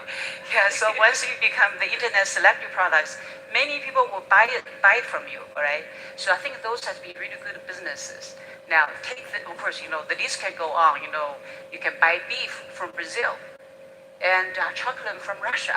This is really amazing. I think this new technology in terms of promoting international trade, consumption, etc. Now, in order to make this possible, I think there were a few preconditions. For example, one is that we need the regulatory environment which promotes open access to market, okay? We also need infrastructure like the financial infrastructure which allows international payment, money to flow around, okay? We also need physical infrastructure and the logistics. For example, I order something, they have to be able to transport to me, right? Sure. So all of this, I think, are important preconditions for a good flow, quality flow of goods and investment. Now, for CSC, we are China's sovereign wealth fund, and indeed we are over $1 trillion asset under management. We try to contribute to international prosperity by investing in several areas. So one area is actually infrastructure and logistics. The other area would be private equity, VC, venture capital, in order to help whether it's small or bigger companies to grow. So that's the private equity. We also invest in areas like agriculture. For example, recently, I'm happy to find out that we recently invested a company in South Africa, and we're going to visit them the day after tomorrow. And 20% of the revenue and profits from China, they sell to China, okay? So I think those are good examples where there's tremendous opportunity. And with those opportunities, I think China Investment Corporation, we can invest in those areas, And also, of course, I forgot to say, energy transformation, sure, power generation. I think those are the areas that we really want to put money in. So I do hope that we have a better governance and we have a better international governance also at the same time, so that we can invest and make financial returns, at the same time helping the local economy and helping people getting more employment, high quality employment. Sure. No, thanks for those reflections. Igor, I suppose the same question can be extended to you as a Gazprom bank in terms of how you approach investments. But also, I wanted to speak to you about an idea that you shared prior to this panel, and it was an idea that actually kind of dovetails from what the Minister of Small Businesses here in South Africa mentioned, the idea of this entrepreneurial ecosystem. But you were talking about a cross-border entrepreneurial cluster of firms that shared a common strategy to improve competitiveness of SMEs. Practically, what would that look like and how would it work? Thank you. So I think it's important to acknowledge that the finances available to support SMEs, among other sectors, in each jurisdiction as well as, say, across the BRICS, the resources are finite. So we probably should not approach it from the point of view that there is endless amount of money that we can just allocate in order to support the green shoots of the SMEs. So from there, we have to understand again, in the BRICS context and in the context of cooperation and harmonization, we have to understand the broad universe of the SMEs that are out there.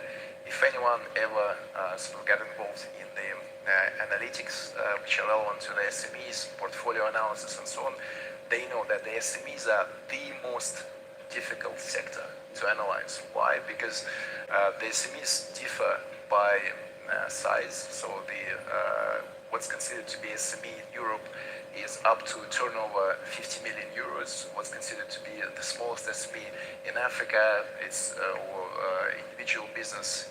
We're talking about $100 equivalent and so on. So it's a vast and diverse universe. There are diversification of sectors, diversification of financial products that are being provided, and the jurisdictional specifics, the regulatory framework that colleagues were discussing. So it's harmonizing that in the BRICS context will take a lot of understanding. So information has to be collected in some sort of database that will create a universal common language that all BRICS countries, all lenders, for example, and to the extent consumers will understand. It would be much easier to lend cross-border if you know the credit quality profile of the SME that you're lending. And it doesn't mean that the money will flow only to the cherry-picked few. Of course, that tendency will emerge as well. But a sober approach by, say, a fund, which we actually talked about at our working group, a fund that would be designed to support SMEs, a more sober approach would be to create classification, say, of various SMEs. For example, we have SMEs with a proven track records that are repaying regularly for last several years. These guys deserve, as local champions, they deserve a lower interest rate. All right. Right? So we already provided funding to a bucket of companies that will return, and then remaining of the funds we can direct to companies with a higher risk profile and so on, because we want to support them, knowing fully, going with open eyes into the sector, that they will that we need to support them. So in order to create this, if you like, infrastructure, the database, which is critical, which is actually exists in most banks, especially those who work with SMEs, we need cooperative efforts. And a lot can be done by the SME lobby groups in each of the jurisdictions to combine these forces and to improve transparency and inform the lenders as to what these guys are, and then we can devise a strategy who to support, which funds to direct where, and again, in terms of funding potential of BRICS, it's as big as anywhere. If we pull it together, it's incredible. All right. Lots to say about this topic. Unfortunately, not a lot of time left. We have less than 2 minutes between us. So I'm going to be a bit biased, and I want to ask the Africans perhaps to give us a parting shot here, because the theme of this conference is BRICS in Africa, and right now we have a tool that is expected to really help the continent rise to the occasion. That's the AFCFTA. But from an SME perspective, 30 seconds each, from an SME perspective, how should that AFCFTA be fine-tuned to accelerate SMEs, not only those on the continent, but also those in the BRICS grouping looking at the Africa opportunity? Your 30 seconds starts now, sir. Pressure. Look, it comes back again to the same thing we always say. To solve a problem, you need to understand what the problem is. How can SMEs become large entities?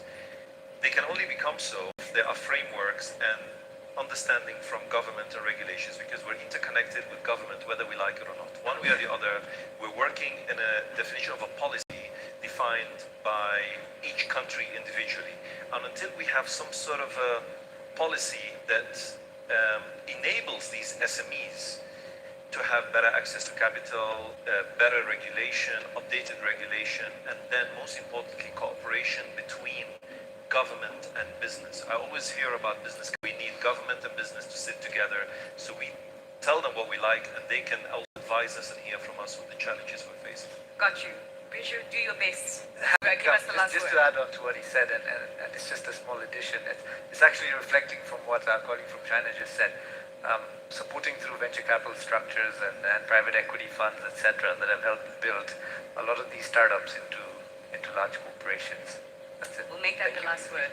To all of you, thank you so much. I think that you have provided valuable insights into the SME opportunity in the BRICS cluster and how to realize it further. I know that a lot more conversations are going to be taking place in the next 3 days, but I do believe that you have given us a wonderful starting point on which to continue those deliberations. Ladies and gentlemen, please help me thank my panelists for their valuable insights. And we can make our way off the stage through there. Thank you.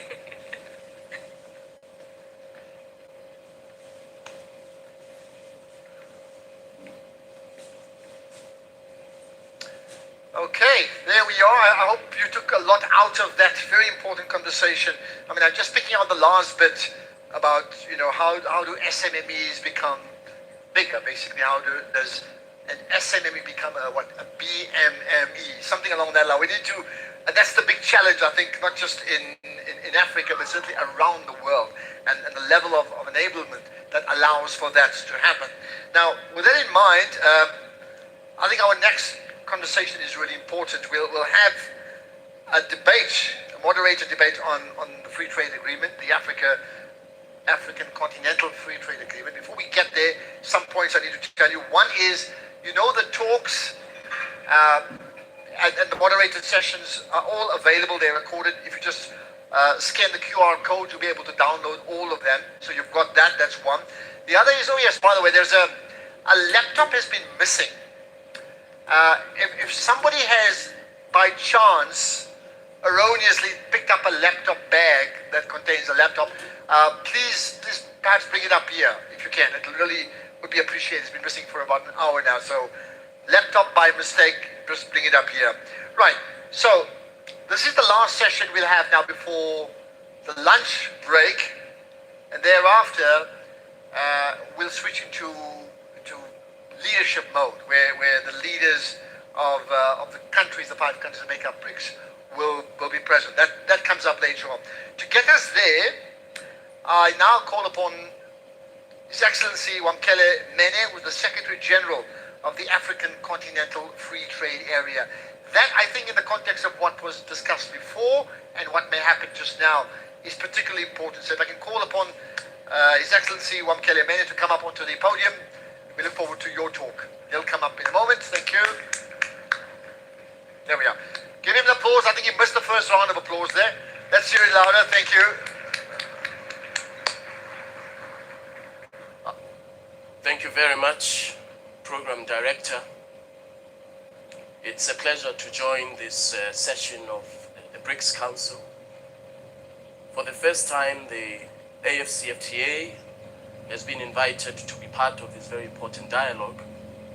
And I want to start by appreciating the business leaders, the ministers that are here, and of course, from all the BRICS countries.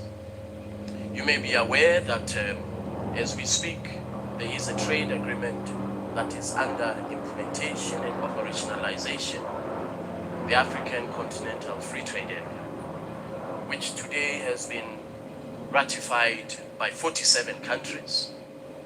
And only one country in Africa is yet to sign this agreement.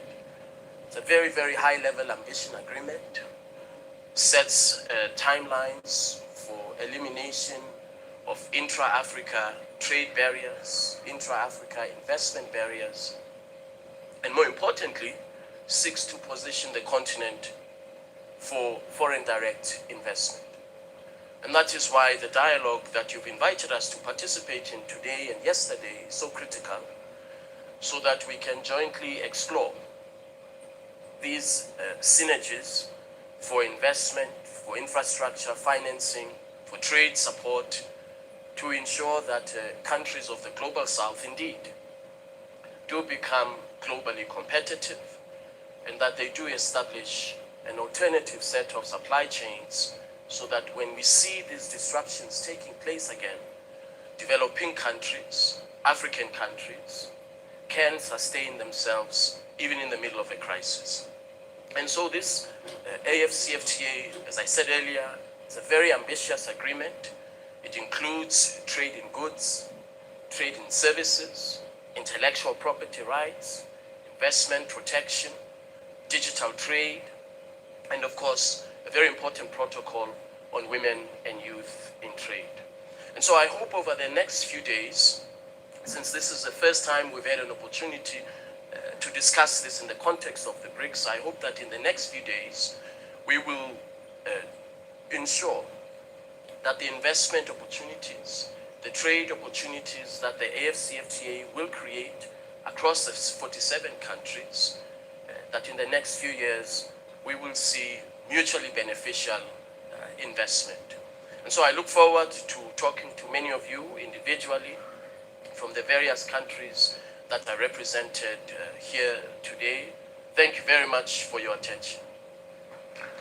Thank you. Stick around there. So, you know, when they talk about discounts on free trade, we told you 5 minutes, you spoke for 2.5 minutes, or 3. So you gave us a 2-minute discount, which is appreciated, and maybe that will translate into other aspects of free trade. Thank you so much for that, right? Stick around, because I'd now like to call upon the moderator for the next session, which will include our speaker, His Excellency Wamkele Mene as well, and that's on the issue of building a partnership between BRICS nations and the rest of the African continent for mutually beneficial opportunities for increased trade, investment, and infrastructure development for the integration within the African continent. So it's a particularly important issue. To do just that, it's, let me call upon Gugulethu Mfupi, who's an award-winning financial journalist with the radio channel Kaya 959. So Gugu, I trust you behind me. Thank you. I'll leave it over to you. Thank you. Thank you. No, ladies and gentlemen, I think we could have a little bit more energy than that, right? We are the panel that is up between our lunch break, but yet we have an invigorating conversation to participate in. Thank you so much. We appreciate the applause, and of course, the conversation that we are going to focus on is one that has featured and has peppered many of the earlier panel discussions earlier today. We've underscored the importance of BRICS nations and of course ensuring that we continue to spear ahead with the objective and the goal of enhancing investment as well as trade, not only amongst BRICS nations, but how best we can use this as a springboard to leverage opportunities right across the continent by taking advantage of the African Continental Free Trade Agreement. Well, this next panel is going to do exactly that. So I'm going to welcome each of them up on stage. Please warmly welcome them as they start by taking a seat to the closest chair to my right-hand side. We'll start with yourself, His Excellency, the Secretary General of the African Free Trade Area Agreement. Please warmly welcome, as we know, His Excellency Wamkele Mene, who joins us on stage.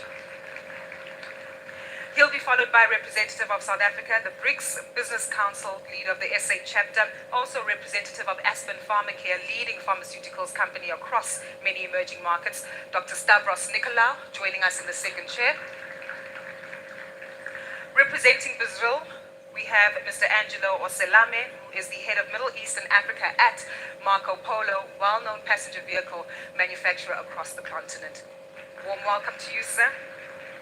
Representing Russia, we have Mr. Mikhail Makarov, who is the chair for Trade and Investment Working Group, also the director at the Agency for Strategic Office within the presidency. Warm welcome to you, sir. Representing India is Mr. Onkar Kanwa, who is the chairman of the BRICS Business Council India chapter, as well as chairman of Apollo Tyres, with operations in many markets, including right here in South Africa. A warm welcome to him. And of course, our last guest is Mr. Wang Tongzhou, who is the chairman of the China Communications Construction Company. Little musical chairs there at the end, but a warm welcome to each of you gentlemen, and thank you so much for your time. All right, to my panelists, we have to wake this audience up, right? You can tell that we are standing between lunch and a much needed break for many participants. But the truth is, this has got to be one of the most invigorating conversations we're going to engage in. It's very clear that the African Continental Free Trade Agreement presents the opportunity to create the largest free trading bloc across the globe and unlocks opportunity for socio-economic development, the advancement of infrastructure, and of course, increased investment flows that need to come into the African continent. But I think it's only fair that we characterize the conversation by getting some context and an understanding of where we are right now regarding AFCA. And perhaps, Secretary General, this is where you can pepper the conversation with a lot more detail.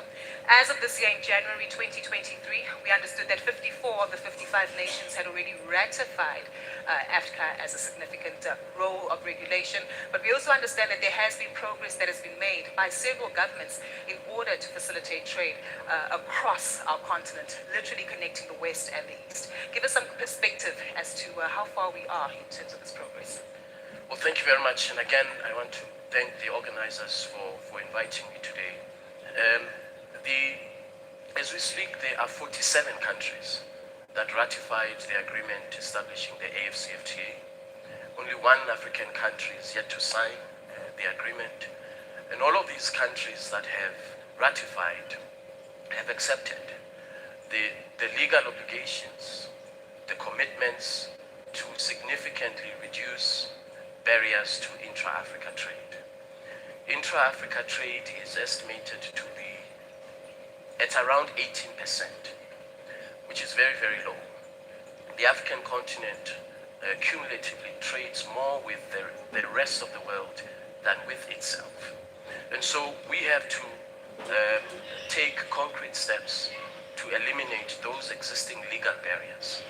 There are other barriers. Infrastructure is a very big challenge. I know that that is a matter that came up yesterday. But at the starting point is to introduce laws, regulations that eliminate the intra-Africa barriers that we've seen for the last 60 years. Over the last 3 to 4 years, the ministers of trade have been negotiating, hard at work, negotiating the various protocols. They have concluded all of the protocols except 2, which will be concluded by the end of the year: the protocol on digital trade and the protocol on women and youth in trade. But all other protocols have been concluded. They are at a national level in terms of ratification. There's additional work that the ministers of trade are doing, and that is to introduce tools which will take the agreement to commercial meaningfulness. So, in other words, we know we have a big challenge of payments in Africa. We have 42 currencies. So if you are in Kenya, you want to trade with somebody who is in Ghana, you have to use a third currency for intra-Africa trade. You will have heard President Ruto a few weeks ago saying, when Kenya trades with Djibouti, why is the dollar involved? 2 African countries trading using a third currency. And so we've introduced the Pan-African Payments and Settlement System, which will enable payments for trade in Africa in local currency. You will no longer have to rely on a third currency. You will no longer have to buy a third currency to trade in Africa. We have also introduced the... That's fantastic to hear. The fact that you're getting this positive feedback from the audience certainly tells us that you're making progress there. We certainly believe that one of the biggest constraints to trade in Africa and one of the biggest constraints and barriers to SMEs and young entrepreneurs is the cost of trade. So we want to move beyond just the trade agreement and introduce tools that will enable the trade to happen. I will mention maybe 1 or 2 other areas. The AfCFTA Adjustment Fund, for example. We have mobilized over $1 billion through Afrexim Bank because we know that there will have to be the trade finance support to enable SMEs to trade, to enable young entrepreneurs to take advantage of this market. So a market of 1.3 billion people with a combined GDP as we speak of 3.4 trillion United States dollars has the ability, as you said in your opening remarks, has the potential to enable the African continent to be globally competitive. And that's exactly what we want, exploring those opportunities and ensuring that we claim that particular role and function. But that's the context of the Africa Act. But this also needs to align fully with the collaborative efforts that we have as BRICS nations. Dr. Stavros, this is where I'd like to come to you, Dr. Nicola, to give us some perspective with regard to the trade patterns, the numbers and the outcomes that we witness here. In order for us to understand how, when we do align and tie in Africa as an act, that we're able to leverage on those opportunities. But let's start off by just getting context on the levels of trade that have taken place between 2017 and 2021 that actually speak to South Africa remaining an important and critical hub in order for BRICS nations to access the continent. Let me firstly thank the organizers for this opportunity. And this is a very relevant thematic and one that at a BRICS Business Council level we've been significantly seized with. Let's unpack some of the numbers, because the numbers kind of never lie here, right? So my colleague, the SG, has unpacked the African potential. So he's indicated Africa is a market of around $3.4 trillion. I understand that by 2050 that will grow to between 16 and 17 trillion dollars. Now, to give some perspective to that, China's the PCR's economy is around $17 trillion in today's terms, of course. We should also bear in mind, and I'm going to come to the trade patterns in a minute, I just want to link the two here, that's what I'm trying to do, but with our continent, the population will double also by 2050 to 2.5 billion. Yeah. So from 1.3 to 2.5 billion. And this is going to be mainly young, tech-savvy consumers. They will be it is going to be and remains at present the youngest continent of any continent.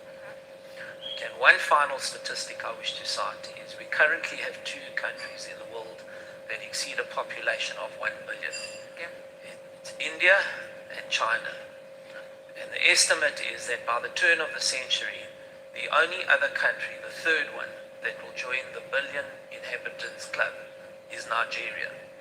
So I just want to put this thing of Africa and the Africa Continental Free Trade Area and the relevance of aggregating markets, both for scale and size, in perspective. Now let me move on to the trade patterns. Yep. So there's constantly a question, is BRICS working for South Africa? Okay. So let's look at some of the detail around that. I think firstly, no one can doubt that the trade statistics demonstrate that it is working, as are the investment flows. Okay, but let's drill down on the trade statistics, because you mentioned in a 4-year period between 2017 to 2021, South Africa realized a 44% growth with the four BRIC partners. So clearly it worked, because that outstripped our average growth and in fact was the fastest growing geography for us. Not that BRICS is a geography, but it is a formation. When we drill down to the detail, however, we do run trade deficits as South Africa with these four countries. Now that's no surprise, and neither is it a negative, because these are four big economies. Number 2, 5, and 8 economy find their way in BRICS. Yep. So it's China, India, and Brazil. So no surprise that we are running a deficit. What is important for us is how do we turn that deficit into opportunity for our businesses here in South Africa, and the nexus and the link back into Africa by default for other African businesses, which is what my colleague the SG has been referring to. So lastly, I'm going to give an example, just as an illustrative example, because the patterns demonstrate that we export raw materials and we import added value finished products. Yep. Okay. So I'm going to cite Brazil as an example. South Africa's second largest export to Brazil is centrifuge machines. Okay. I didn't even know we made centrifuges in South Africa, to be frank with you. Now, if we can sell centrifuges to Brazil, there must be some element of competitiveness there. And then we've got to look at, can we do the same with Russia, India, and China? Okay. That's the exercise that we see at the moment. That is the type of mindset we want to change in the in the BRICS Business Council, where we're looking at opportunities on a complementary and supplementary basis. I don't expect to close the deficit or convert it into a surplus anytime soon, but it's about identifying those opportunities that give you an export orientation. That's a very relevant point, especially on expanding the various products and services that we're able to exchange with our partners. But to stay with you just a little bit longer, Stavros, I am keen for us just to interrogate where South Africa is at the moment. Many have questioned the lack of, I guess, energy in terms of power supply, of course, vibrancy in terms of economic growth. But help us understand how South Africa still remains a critical springboard to allow BRICS partners to access the rest of the continent. Look, firstly, I think we need to recognize that we are the second biggest economy on the continent. Nigeria and Egypt are jointly the first, neck and neck. However, South Africa remains the most industrialized, the most diverse, and the economy with the strongest financial services sector on the continent. And as much as we are lamenting our infrastructural and logistics supply chain constraints at the moment, in relative terms for the context, our supply chain is relatively effective. Okay, I'm not saying we don't have constraints, please don't get me wrong. We do, and we are addressing them as a country through the B4SA initiative by way of example, which we can unpack a little later if we wish, if we have time. But suffice to say that South Africa, because of its diversity, the makeup of its economy is the natural fulcrum between BRIC and the African Continental Free Trade Area, because of what I've just said. Definitely. Glad that you've elaborated on that, because it also speaks to a sense of stability that we see in terms of leadership and the collaborative efforts, as you've highlighted, between both the private as well as the public sector. Well, you mentioned Brazil, and it would be remiss of me not to come to Mr. Osalami to get some feedback here. And you yourself are a mover of people, quite literally, given the manufacturing of passenger vehicles that Marco Polo actually participates in. And this is where I'd like to fully understand, given that motor vehicles do form part of the top 5 traded items between South Africa as well as Brazil, perhaps you can expand on some of the opportunities that you've also identified right across the continent that have proved to be fruitful for Marco Polo. All right, thanks very much for the question, Gugu. Yes, the continent as it is for Marco Polo has always, for our company, has always been an important place, because essentially for what we do, which is move people, and we have been present here since the 80s in several different countries. You can see our products and our combinations, and how we manage to support many of the African cities such as Joburg, Lagos, Accra, Abidjan, Kinshasa, Luanda, and many others. What I do believe that I could add up a little bit to this panel is a little bit about the experience that we have being present in so many countries and having to look every one of them individually from a regulatory perspective.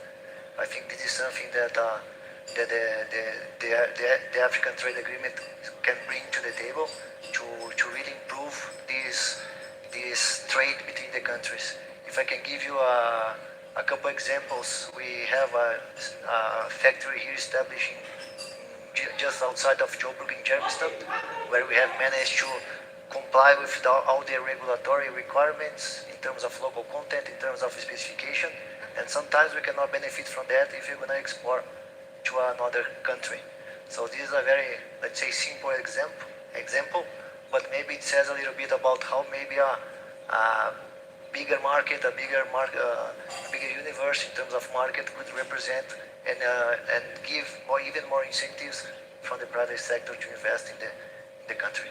Fantastic. Mr. Osalami, I'm also assuming, as we stick with you, that the AFCA does provide a great opportunity for you to expand on some of these opportunities by leveraging on the investments that you have in different markets. How have you analyzed this in your view? Yes. Okay. So we have currently this investment here in South Africa, right? But we do believe that due to logistics aspects, we could have even much more places that we could benefit from that. So having this agreement and facilitating the trade, we believe that the exchange and the trade between the countries could be very much benefited. 100%. Well, we're going to take a look as well as other commitments and opportunities that have been identified by many of our BRICS partners, and perhaps Russia is a great one to start with. We would all recall that earlier this year we witnessed the Russia-Africa Summit, where again the levels of trade, investment and partnership were also aligned between these particular nations. And Mr. Makarov, I'm keen to get your understanding here as to how this has, I guess, reinvigorated an opportunity to enhance trading opportunities between Russia and Africa, given that there is significant scope for growth there. Yes. Thank you, dear Google. First of all, thank you very much for the opportunity to take participation in this session. And dear colleagues, today is the official day of the Russian flag, and I was very asked to make my, let's say, speech in Russian language. So, and probably пока, наверное, наши коллеги надевают наушники и переключают so bottom 4 or 5? Just 6. Yes, 6 would be for Russian, that's correct. In English, yeah. Давайте я расскажу немножко пару слов об агентстве стратегических инициатив Российской Федерации. Оно было создано 12 лет назад президентом Владимиром Путиным, когда он был премьер-министром. И, по сути, это проектный офис президента. Чем мы занимаемся? Мы поддерживаем проекты, которые нацелены на системные изменения в экономической и социальных сферах. Как офис международных связей у нас есть два больших направления. Первое направление – это поддержка проектов, которые заинтересованы в международной экспансии. И такую программу мы называем программа Go Global. В рамках этой программы на этот форум, на экспо этого форума мы привезли 17 компаний. Я приглашаю всех присутствующих найти время и приехать на экспо в Галлахер, где в холле 2 есть удивительный и уникальный стенд Российской Федерации, где эти компании присутствуют. Спектр этих компаний – это топовые российские компании, их спектр огромен, спектр их деятельности. Это здравоохранение, это пищевая промышленность, это робототехника, это образование и даже индустрия дронов, которая сейчас так сильно актуальна, и в том числе для Южной Африки с учетом сельского хозяйства в том числе. Второе большое направление – это консорциумы. У нас есть большой опыт. Почему я говорю про консорциумы? Консорциумы институтов развития так называемых наших союзных государств. В июне этого года в рамках Евразийского союза мы, как агентство стратегических инициатив, подписали создание консорциума аналогичных институтов развития Евразийского союза. Я напомню, это Казахстан, Армения, Киргизстан, Россия и Беларусь. У нас разнообразная повестка. Мы, как агентство, готовы делиться лучшими практиками. И, наверное, в рамках консорциума Евразийского союза это наш основной функционал. Республика Армения уже взяла на вооружение наш рейтинг регионального развития инвестиционной привлекательности регионов и уже успешно его внедряет. Также мы активно занимаемся зеленой повесткой, все, что касается низкоуглеродного следа. И в этом году в рамках, опять-таки, Евразийского форума, который был в Москве, мы провели очень успешный конкурс, премию проектов зеленых проектов. Это экологические проекты, климатические проекты. И мы не ожидали, что будет такой большой запрос. К нам пришло более 300 проектов, что на евразийском пространстве для нас было более чем удивительно. Также мы планируем в следующем году аналогичный конкурс и в дополнение организовать премию по проектам евразийской интеграции. То есть мы считаем, у нас также 5 стран, как страны БРИКС, и что мы считаем интеграционными проектами, это проекты, которые участвуют более чем в 3 странах, то есть 3 и более. Поэтому к чему я это все веду? К тому, что у нас есть сегодня на этом форуме, сейчас есть предложение от России к нашим аналогичным институтам развития наших дорогих партнеров, стран-участников БРИКС, рассмотреть возможность об организации аналогичного консорциума институтов развития. Какова может быть повестка? В первую очередь мы видим большой потенциал, опять-таки для стран-участниц, это разработка альтернативных подходов к существующим правилам устойчивого развития, к нашим правилам ESG. Мы понимаем, что нам нужна некая альтернатива, в том числе и декарбонизации, и в том числе по инициативам в рамках глобального потепления. Второе, что могло бы быть, это анализ и реализация синергий между странами БРИКС. Очень много говорится на форумах про то, что у нас есть большой потенциал, но, как обычно, этим, к сожалению, очень часто все и заканчивается. И год от года этот потенциал, к сожалению, не реализовывается. Поэтому здесь у нас есть конкретные предложения по поводу синергии. Это и оптимизация логистических маршрутов, и увеличение продаж в национальных валютах, естественно, и упрощение сертификационных барьеров, и кооперации в области защиты интеллектуальных прав, аспект, проведение совместных акселерационных программ и возможное взаимодействие и сотрудничество. И мы в этом видим отдельный большой приоритет и также большую перспективу в нашей гуманитарной повестке. О чем я говорю? Это в том числе взаимовыгодное сотрудничество в образовательной, научной и культурной сферах. Мы можем потом отдельно поговорить про так называемую креативную экономику. И третье, здесь мы предлагаем, опять-таки, в рамках вот такой повестки...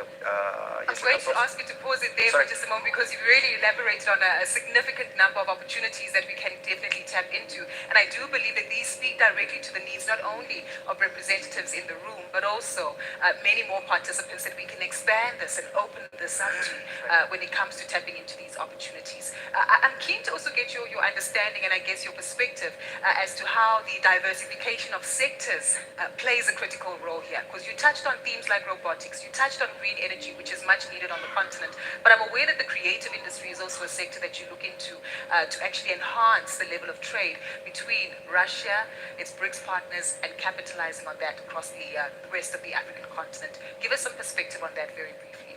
Absolutely. You mean about creative economy? Expanding on the creative economy as well as other sectors. Да, я, наверное, опять продолжу на русском, коль уж я начал. О чем мы говорим? Если мы говорим про креативную экономику, во-первых, мы, считаем, что это абсолютно недореализованная сфера, и у нее будет очень большой потенциал. Мы считаем, что это будет, наверное, одна из 3 наиболее быстрорастущих экономик во всем мире. Второе, мы считаем, что у России здесь есть большой задел, и если посмотреть на такие сферы, как дизайн, электронная музыка, сфера анимационных фильмов, сфера игровых и вообще игр, видеоигр, и вообще сфера программирования, я уже не говорю про молодых русских художников, во всех этих сферах мы понимаем, что мы можем дать миру больше даже, чем получить. Поэтому основная задача – это интеграция именно в первую очередь со странами БРИКС. И здесь в качестве такого практического действия у нас запланировано до конца года несколько таких креативных миссий в наши дорогие страны-участницы БРИКС. Это именно сообщество. Например, сообщество российских дизайнеров. Это 20-30 дизайнеров, которые едут в Китай. Никто не знает, что электронная музыка была вообще создана в России 100 лет назад. И это тоже отдельная история. Мы можем устроить такой же фестиваль, как делается в Берлине. И многое-многое другое. Я просто про это могу говорить очень долго. That's quite refreshing to hear, and also educating us on a perspective of creative economies things and how electric music is actually started in Russia, but of course presents opportunities for us to look broader and beyond just natural resources and the current commodities that we exchange. And I believe that that's critical, because if you do take a look at the level of creative input that actually comes from the African continent, there are key markets like Nollywood in Nigeria and many others that have actually seen a significant amount of growth. So that does present a heightened level of opportunity. Well, we've touched on the new aspects of sectors and trade that we can look into. We've obviously highlighted opportunities that do exist when it comes to the manufacturing field with passenger motor vehicles. But I do think it's also imperative for us to actually reflect on some of the learnings as to how trade and trade relations amongst the BRICS nations and opportunities across the African continent have evolved in a post-pandemic world. However, the opportunities are still there. And perhaps, Mr. Kandwa, this is where I can come to you to give us some insight. Again, coming from an economy that has really managed to bolster economic growth and its economic performance, give us your lessons and observations as to now that we live in an environment where we've got BRICS, we've got AFCA, and we understand the learnings of the pandemic. How does this leverage and propel us further to enhance and, of course, develop further growth across the African continent? Good question. I think you raised a very valid point. Today, African continent has 1.2 billion people. By 2030, the total population will go to 1.7 billion. And you have a useful population. You have a lot of arable land which is not being used. Whereas India is importing a lot of pulses and other things. So I think that's another area on agriculture where you have to deploy people. It's important to see how we can deploy the youthful people, young youth, which you have, they make them employable. Apart from that, you have a mineral wealth. Now what is happening is today, mineral wealth is being exported. Now also there is a say, you have 50%, 100% of the gold reserve. But 50% is gold, 50% is the hearts of African people. That's a beautiful way to put it. 50% is the hearts of African people. I'm not too sure if you caught that one. Continue, sir. So I think a lot of things can be derived, especially I see a lot of opportunities in terms of, improving skills. Now you have youth, there's no sense if they are not good in education. Important is educate them, one thing. But if the person has no interest and not able to do well, what do you do? You don't have unemployable youth, which can be a challenge for the nation. So it's very important that start skilling. And I think this we can share from Indian example. Because every youth is not that good in education. We may not be having that kind of marks. There's a lot of even if they graduate, a lot of them don't get jobs. So I think 2-3 things I recommend. One is on the skilling side. Other is trying to see how we can improve the agriculture side. We become exporter rather than importing everything. So you have so much arable land and so many people to feed. Now we had the same problem in India. If you go back to 60s, early 60s, we were importing wheat from US under PL40, PL420, 480, regularly, feeding the people. We are short of feed. Then we developed technology, we got technology from US, and we were able to triple our production. Today the situation is we become a surplus nation. Not only we are able to feed 140 billion people, 140 crores people, but we are able to export. So this same can be done. It's very important to take some lessons. Even in terms of milk, there's usually shortage of milk in the country. People would stand in a queue. So we had a white revolution. So what happened? Cooperative societies were created. Farmers were kept busy making milk, and that milk was converted into cooperative company, and then they bottled it, and today it's really available. Yep. And they were able to get a lot of villages involved in this. So I think these are some of the basic things which you have to do, because food security is very important. 100%.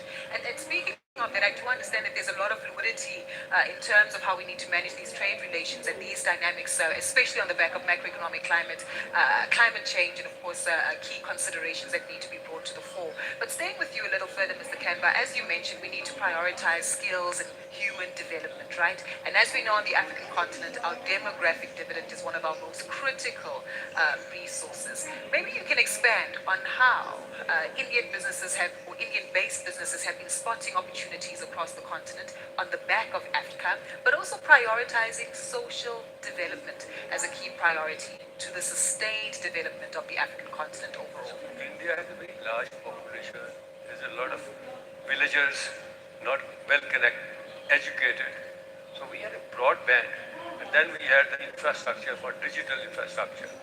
So the problem we were facing earlier was that whatever the government subsidies were going, 90% was being taken up by the administrative staff. They were not reaching. So through the digital infrastructure, the bank account record, the 80 billion, 1.18 billion was done in 1 week, the bank account was talking about. So today India is also on the digital side, they are able to transfer money. And especially on the education side also, with the broadband, education is also being imparted in the villages. So these are some of the things, and you have to apply the mind so that youth is deployed, and especially with this big, the biggest free trade, center which is being opened just now, the gentleman said there. So I think there's a lot of opportunities. We have to see how do we create a continent. Today, Europe is going down. As per IMF studies, 5 African countries are surging ahead. Their economies are moving up. 5 countries. So why can't it be done in all the countries in Africa? So I think you have good, talented people. I think time has come. You have to create environments so that people can be employed. There's no sense of giving subsidies, and every time it is better to have it. Don't give the fish in their pocket, in the mouth. Yep. Have them fish themselves so they can be there for good life. Going Not back that they to ask for the fundamental money every day. principles. Exactly. It's exchanging skills and, of course, affording them opportunities to embark on opportunities themselves. I've kept you quiet for way too long, Mr. Wang Tujo, and I'm keen to get your perspective as we've commented on infrastructure. Digital infrastructure is one that we will revisit to explore further opportunities, but we know that on a continent like Africa, infrastructure was highlighted earlier by both your peers and colleagues on the panel as a critical enabler to boost trade across the BRICS regions and, of course, capitalizing on Africa. I'm keen to understand from your observations as the chairman of CCC, if you can give us a perspective as to how you've identified opportunities for your infrastructure development across the African continent. What has made the markets that you operate in so attractive? Oh, my apologies, Mr. Kanba. My question is addressed to Mr. Wang Tongzo to give us some perspective from China, from a Chinese perspective. But we appreciate it. We'll certainly come back to you in a moment to get your thoughts. Mr. Wang Tongzo? 好，十分高兴参加这个会议啊，感谢主持人。这个非洲啊，一直是中交集团的长期以来重要的基础设施市场。那么我们始终啊，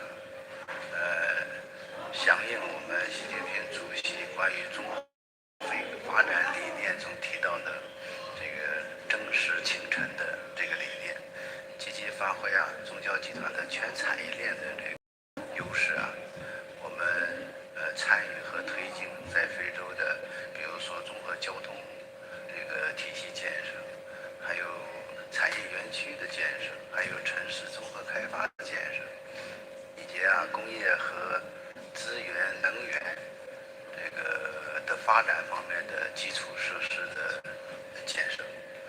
那么上世纪呢，中交就参与了毛里塔尼亚的友谊港的建设。从那个时候开始啊，我们有了许多在非洲的典型的基础设施项目，比如说啊，肯尼亚的机场快速路，还有蒙内铁路，还有这个莫桑比克的马普托大桥，尼日利亚的这个莱基港啊，这些一大批啊，我认为呢，是为非洲的经济社会做出了很重要的贡献，同时呢，也为非洲实现这个基础设施互联互通啊，起到了很大的作用。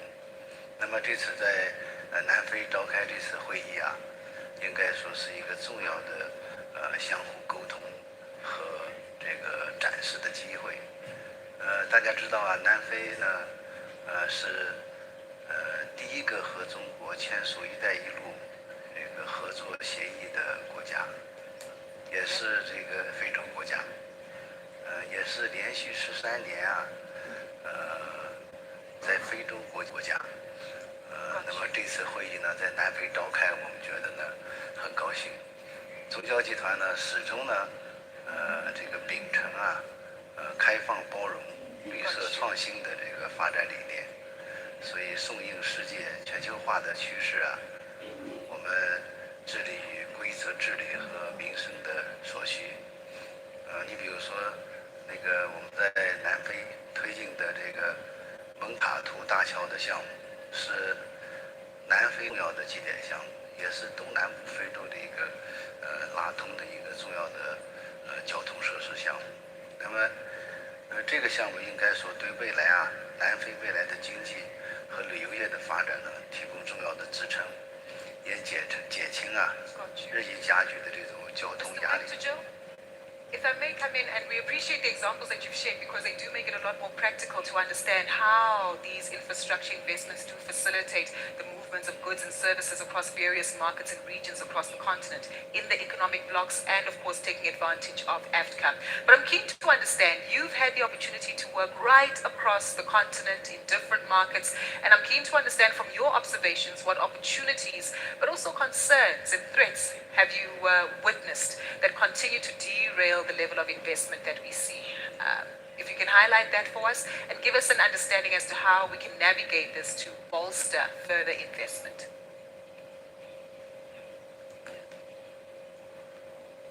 这个挑战嘛，应该说是多方面的。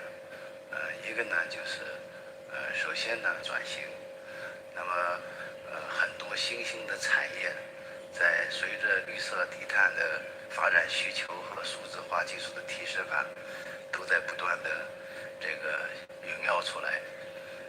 我觉得创新和适应新的业态是企业面临互相区域合作的一个很重要的挑战。那么随着这些呢，那么随着国际的治理结构的变化和规则性的变化，企业的这个合规管理和适应本土法律法规的这种，也是一种很重要的挑战。再一个呢，就是目前呢，从全球化到区域化，比如说您刚才提到的这个非洲大陆这个自贸协定，那么就是给非洲大陆呢带来了很多机遇，同时也为这个第三方国家参与非洲大陆的合作呢，会有新的一些挑战，比如说顶层设计和顶部的沟通啊，和整个非洲一体化经济推进以后带来的一些业态和规则的变化的沟通和认识啊，这些应该说都是很重要的挑战。谢谢。Got you. Thank you so much for that clarity. It really does help us understand the ongoing efforts that are being made by your business and many other peers to ensure that infrastructure investment remains critical on the African continent. Well aware that infrastructure really does cover quite a broad scope. And perhaps, Stavros, this is where I can come to you to get further perspective on this. When we take a look at the opportunities presented by infrastructure investment, we also can't ignore the fact that a just energy transition also plays into that particular role. And I'm keen to get your thoughts. It was highlighted in earlier conversations earlier on today as to how we ensure that a just energy transition and of course energy efficiencies, whether in infrastructure investment, whether investment coming through from our BRICS partners across the continent, remains a priority for the sustained development of the African continent. So how do we ensure that as we plug and play, we're already thinking of operating in a business environment that prioritizes sustainability? The baseline plans will never succeed unless you have the ability to execute on these plans, of course. I mean, that's stating the obvious. Now, in an African context, what does that mean? Where are the constraints, disenablers, deficiencies in Africa? First of all, energy supply. And we've felt that in our country. Infrastructure, rail in particular. There's an ambition to build rail from Cairo to Cape Town. Okay, these are all very important elements to being able to execute, because we can put up capacities, we can develop capabilities, we can get the technologies in, but unless you've got the basic infrastructure in place, you will never succeed. Now, that brings me to just energy transitioning. Of course, our country, South Africa, at COP27 made certain commitments. We have every intention, and certainly as a business community, and I'm speaking as a business person, not as a politician, the commitments made at those. However, we also recognize the here and now. The here and now is that you've still got an economy that you've got to take care of. There are still jobs that need to be saved and or created. So striking the appropriate balance between transitioning into greener forms of energy, reducing carbon emissions, but at the same time, not further hampering your economy, because we have many headwinds at the moment that we've got to deal with. So you don't need further headwinds. We need to fix the headwinds that we're currently experiencing. But the single biggest thing for me here is, as much as we're lamenting that the energy crisis is a crisis, the crisis should be seen as an opportunity.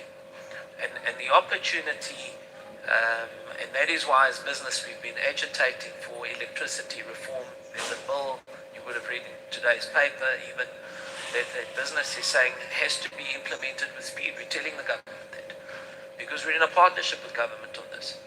And unless we accelerate that, we're not going to fully realize all these other alternate sources of energy that will solve our current problem. So I'm talking about solar, I'm talking about wind, I'm talking about battery, I'm talking about gas. We've got fantastic gas reserves in KZN.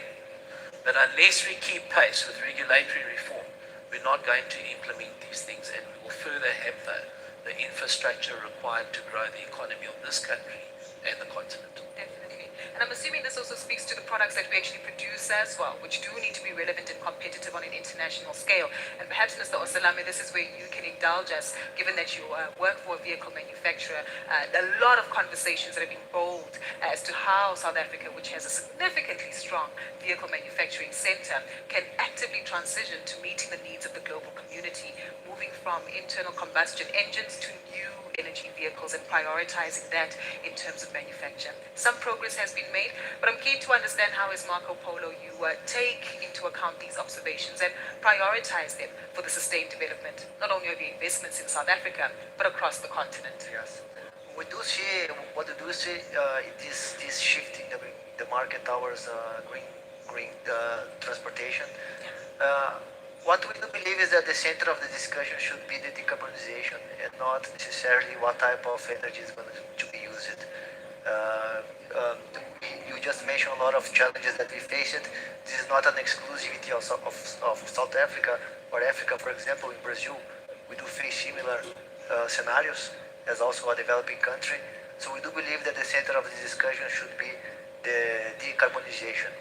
When we say that that's not one way to do that, we do see investments on biofuels as an alternative, using other natural resources that we could have in the country to reach this level. We just had a forum regarding this subject a couple hours ago, where I heard a very interesting thing that we do believe, which is a transition towards reaching the goal that we plan to use, considering the African landscape. So we do believe that this is something important. We as the industry should be on top of that, leading the market and investing and doing the researches that we feel support with local entities to go for the right direction, country by country. 100%. very critical, and of course really does speak to the deliberate investment opportunities that are being made by vehicle manufacturers like yourselves. I'm aware that we have about 5 to 10 minutes for this conversation, and we would like to get some strong takeaways as to how best we can implement changes and actively embark on the journey to ensure that we use AFCA as a key enabler for growth across the continent as we leave here and prepare for lunch in just a moment. And I'd like to come back to Mr. Kanvar just to get your perspective on this one. There's clearly some learnings that you can share as the leader of Apollo Tires, again based in vehicle manufacturing. You've had opportunities to expand not only in South Africa but witness the business landscape and as well as the climate in this particular regard. As you look forward to implement AFCA, help us understand how you're taking some examples from your operations in South Africa and will likely apply them to some of the external markets that you choose to operate in across the continent. Yes, sir. Okay. Now you're talking about the manufacturing? Yes, 100%. On the manufacturing side, you see, we looked in this country when we sent our people to look around and, in the tire business, and they said, you start making a tire. Then somebody came to me, the roads are not, the roads are not right, this not, so many problems. So they said, why can't you make roads? I said, that is not my business. So I sent my R&D people to study the road conditions so that, you cannot make one type tire which can be used for anywhere. So the idea was to adapt the local environments and try and develop products on the basis of the requirement of that place, keeping in view what conditions which are there. So in the manufacturing, whenever you're doing, it's very important to do these things. Of course, the challenges are that you have to have the skilled people. So that, like I already said, it is important the youth who are, even if graduated, do not get jobs. Now, if you don't have a job, then they are not able to feed the family. So this is very important, ITIs, when we train people who go there and they understand the machine learning, some of the basic skills. So that is one reason you can do it. And some of them can become an entrepreneur. I mean, you look at some examples. There are people like Steve Jobs. He was already twice or thrice, he was rejected in the college. The only he never challenge went is to Steve the college. Jobs was not a member of BRICS, right? That's the only concern. And he invented the telephone which we are all using.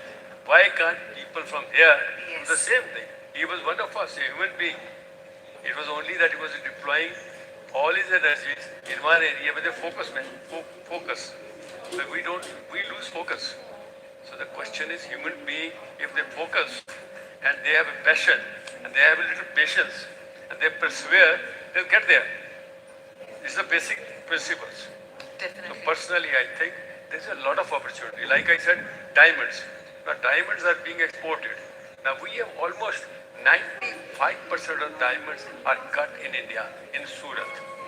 And you go to anywhere in the world, all the small diamonds are coming back and going from here. So why can't we do that? It's very important to create employment for this, our own country, African regions. Unless we do that, we'll have always unemployment and we'll have always challenges. And I think there is a good youth who are willing to work, but they need guidance. And you should have some kind of a special, where people can be, do some, basically counseling. So the counseling, people do, every parent wants the children to be educated. Now counseling is very important. Psychologically, one has to study, some country. Is he good for skills? Accordingly, they develop children on that basis. Germany is a classic example. They will not allow everybody to, and they give free education. And they have the maximum skills. We are also moving in that same direction in India. So I just thought, in the manufacturing, you have to have the base. The base is people. And then whatever, you start to look at the juices. All the juices are being imported. I went to a store. Why can't, once we have arid land, develop that, and if somebody is producing juices here, somebody is making the boxes, somebody is making something else, so you are creating, multiple employment for the people on a small little thing. Similarly, many such things. India, we used to have 40% of food and vegetable, perishable, 40%. Now India, what our Prime Minister has done, connected all the little villages, and at the same time, we didn't have any, this cold chain. So we created that, and today we are able to use this thing you have beautiful land, so yeah, African continent, and these are the things which has to be done. 100%. We appreciate that, Mr. Kanga, because it does provide us with a lot more perspective, especially in light of the fact that BRICS nations do account for almost half of the workforce of the globe's population. So we need to ensure that we continue investing in our people, leverage opportunities for them to be economically active and entrepreneurial, and that in itself will have a direct impact on the vibrancy and buoyancy of various economies. I am aware that as we walk away, there are various aspects that have been touched on. Definitely the diversification of the items that we do trade, expanding and exploring new avenues, especially that do delve into technology, the digital economy, and even the creative space. We've certainly highlighted that looking at the trade numbers, opportunities are there to improve and enhance trade, not only amongst the BRICS region, but across the African continent. Africa is a key enabler in terms of policy that we need to be mindful of, and of course needs to be top of mind when it comes to businesses looking to leverage and expand on their investment opportunities, not only in South Africa, but leapfrogging that into the rest of the continent. But of course, the policies might be there, the people and their talent, and businesses who are going to not only prioritize profit, but also purpose and an impact in the livelihoods of people matter. But another aspect that we need to bear in mind as we start concluding is political stability.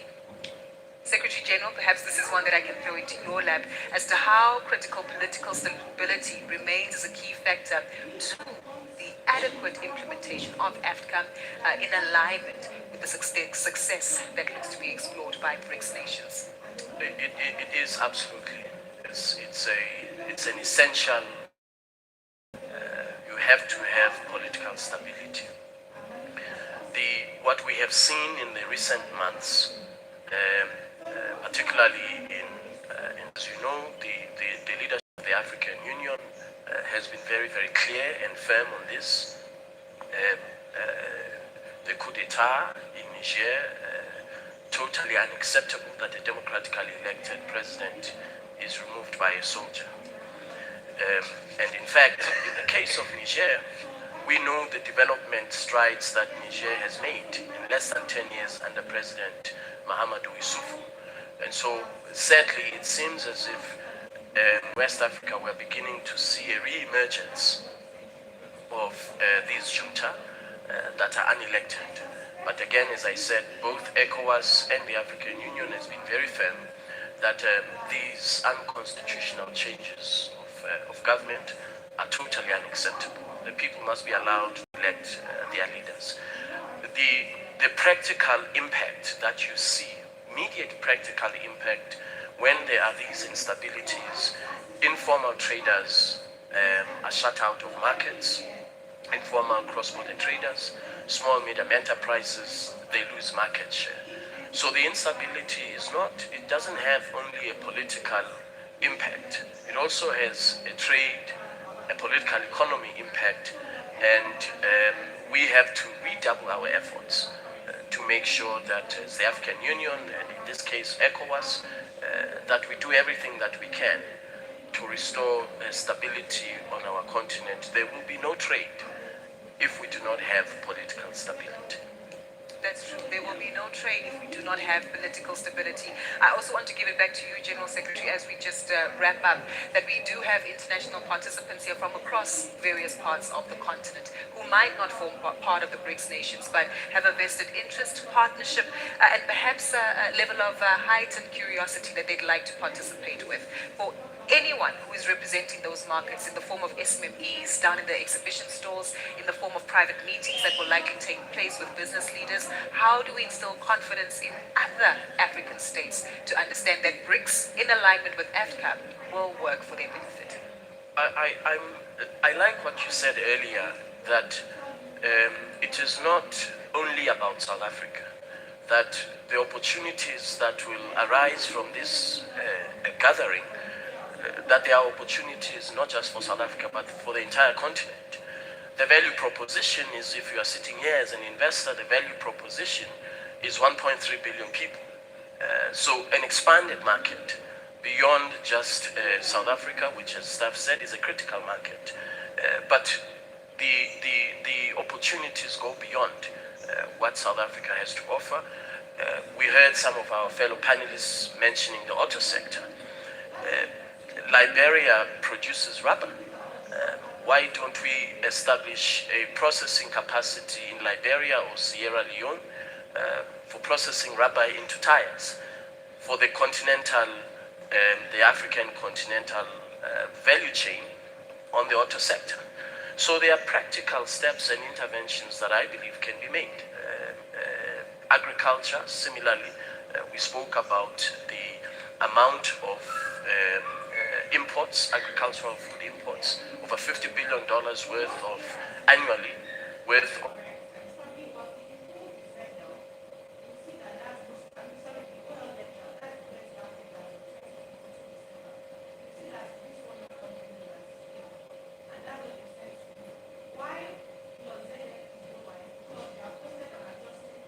imports of maize, soya, rice from other parts of the world.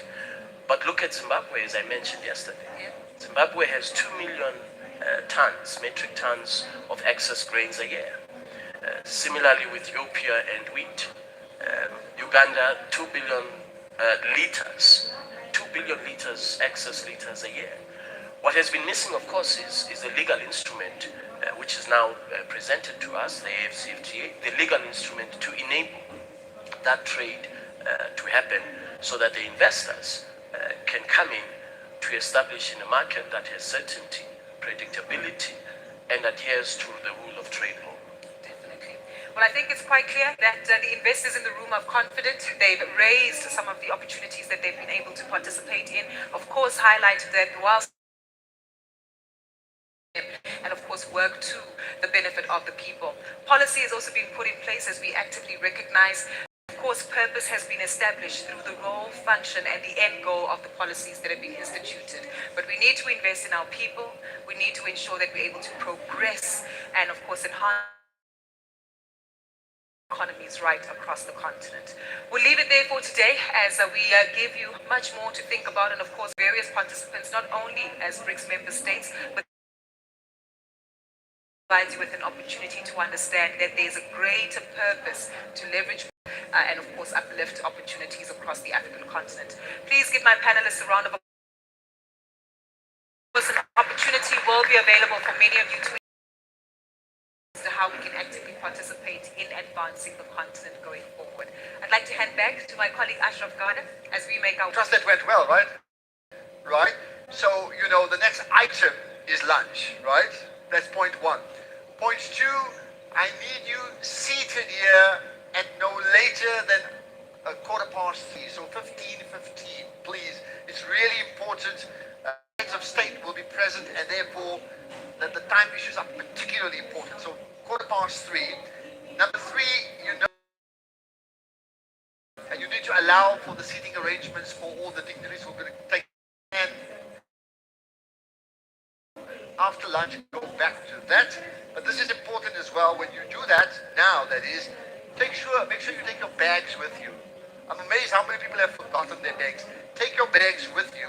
And the last thing is the headset for translation. Leave that on the chairs as well. Don't take it outside. It could cause some serious confusion. So after lunch, there are really two significant things. We will have the heads of state. Minister Ibrahim Patel will come back on stage to introduce the heads of state. Before that, we'll have Bronwyn Nielsen, who came up here earlier on. She will chat to Patrice Motsepe. Besides being a leading businessman in South Africa, he was the inaugural chair of the South African chapter of the BRICS Business Council. So there'll be a fascinating one-on-one conversation with the two of them, which I certainly, absolutely want to see. Now, we spoke earlier on about the need to have a seat at the table, and we also spoke about the need to have lunch at that seat at the table. You've got over an hour and a bit as you network. Have your lunch, try and create your own seats at the table by some...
lwala basesotho bomonate tonto bina ke lwala bomonate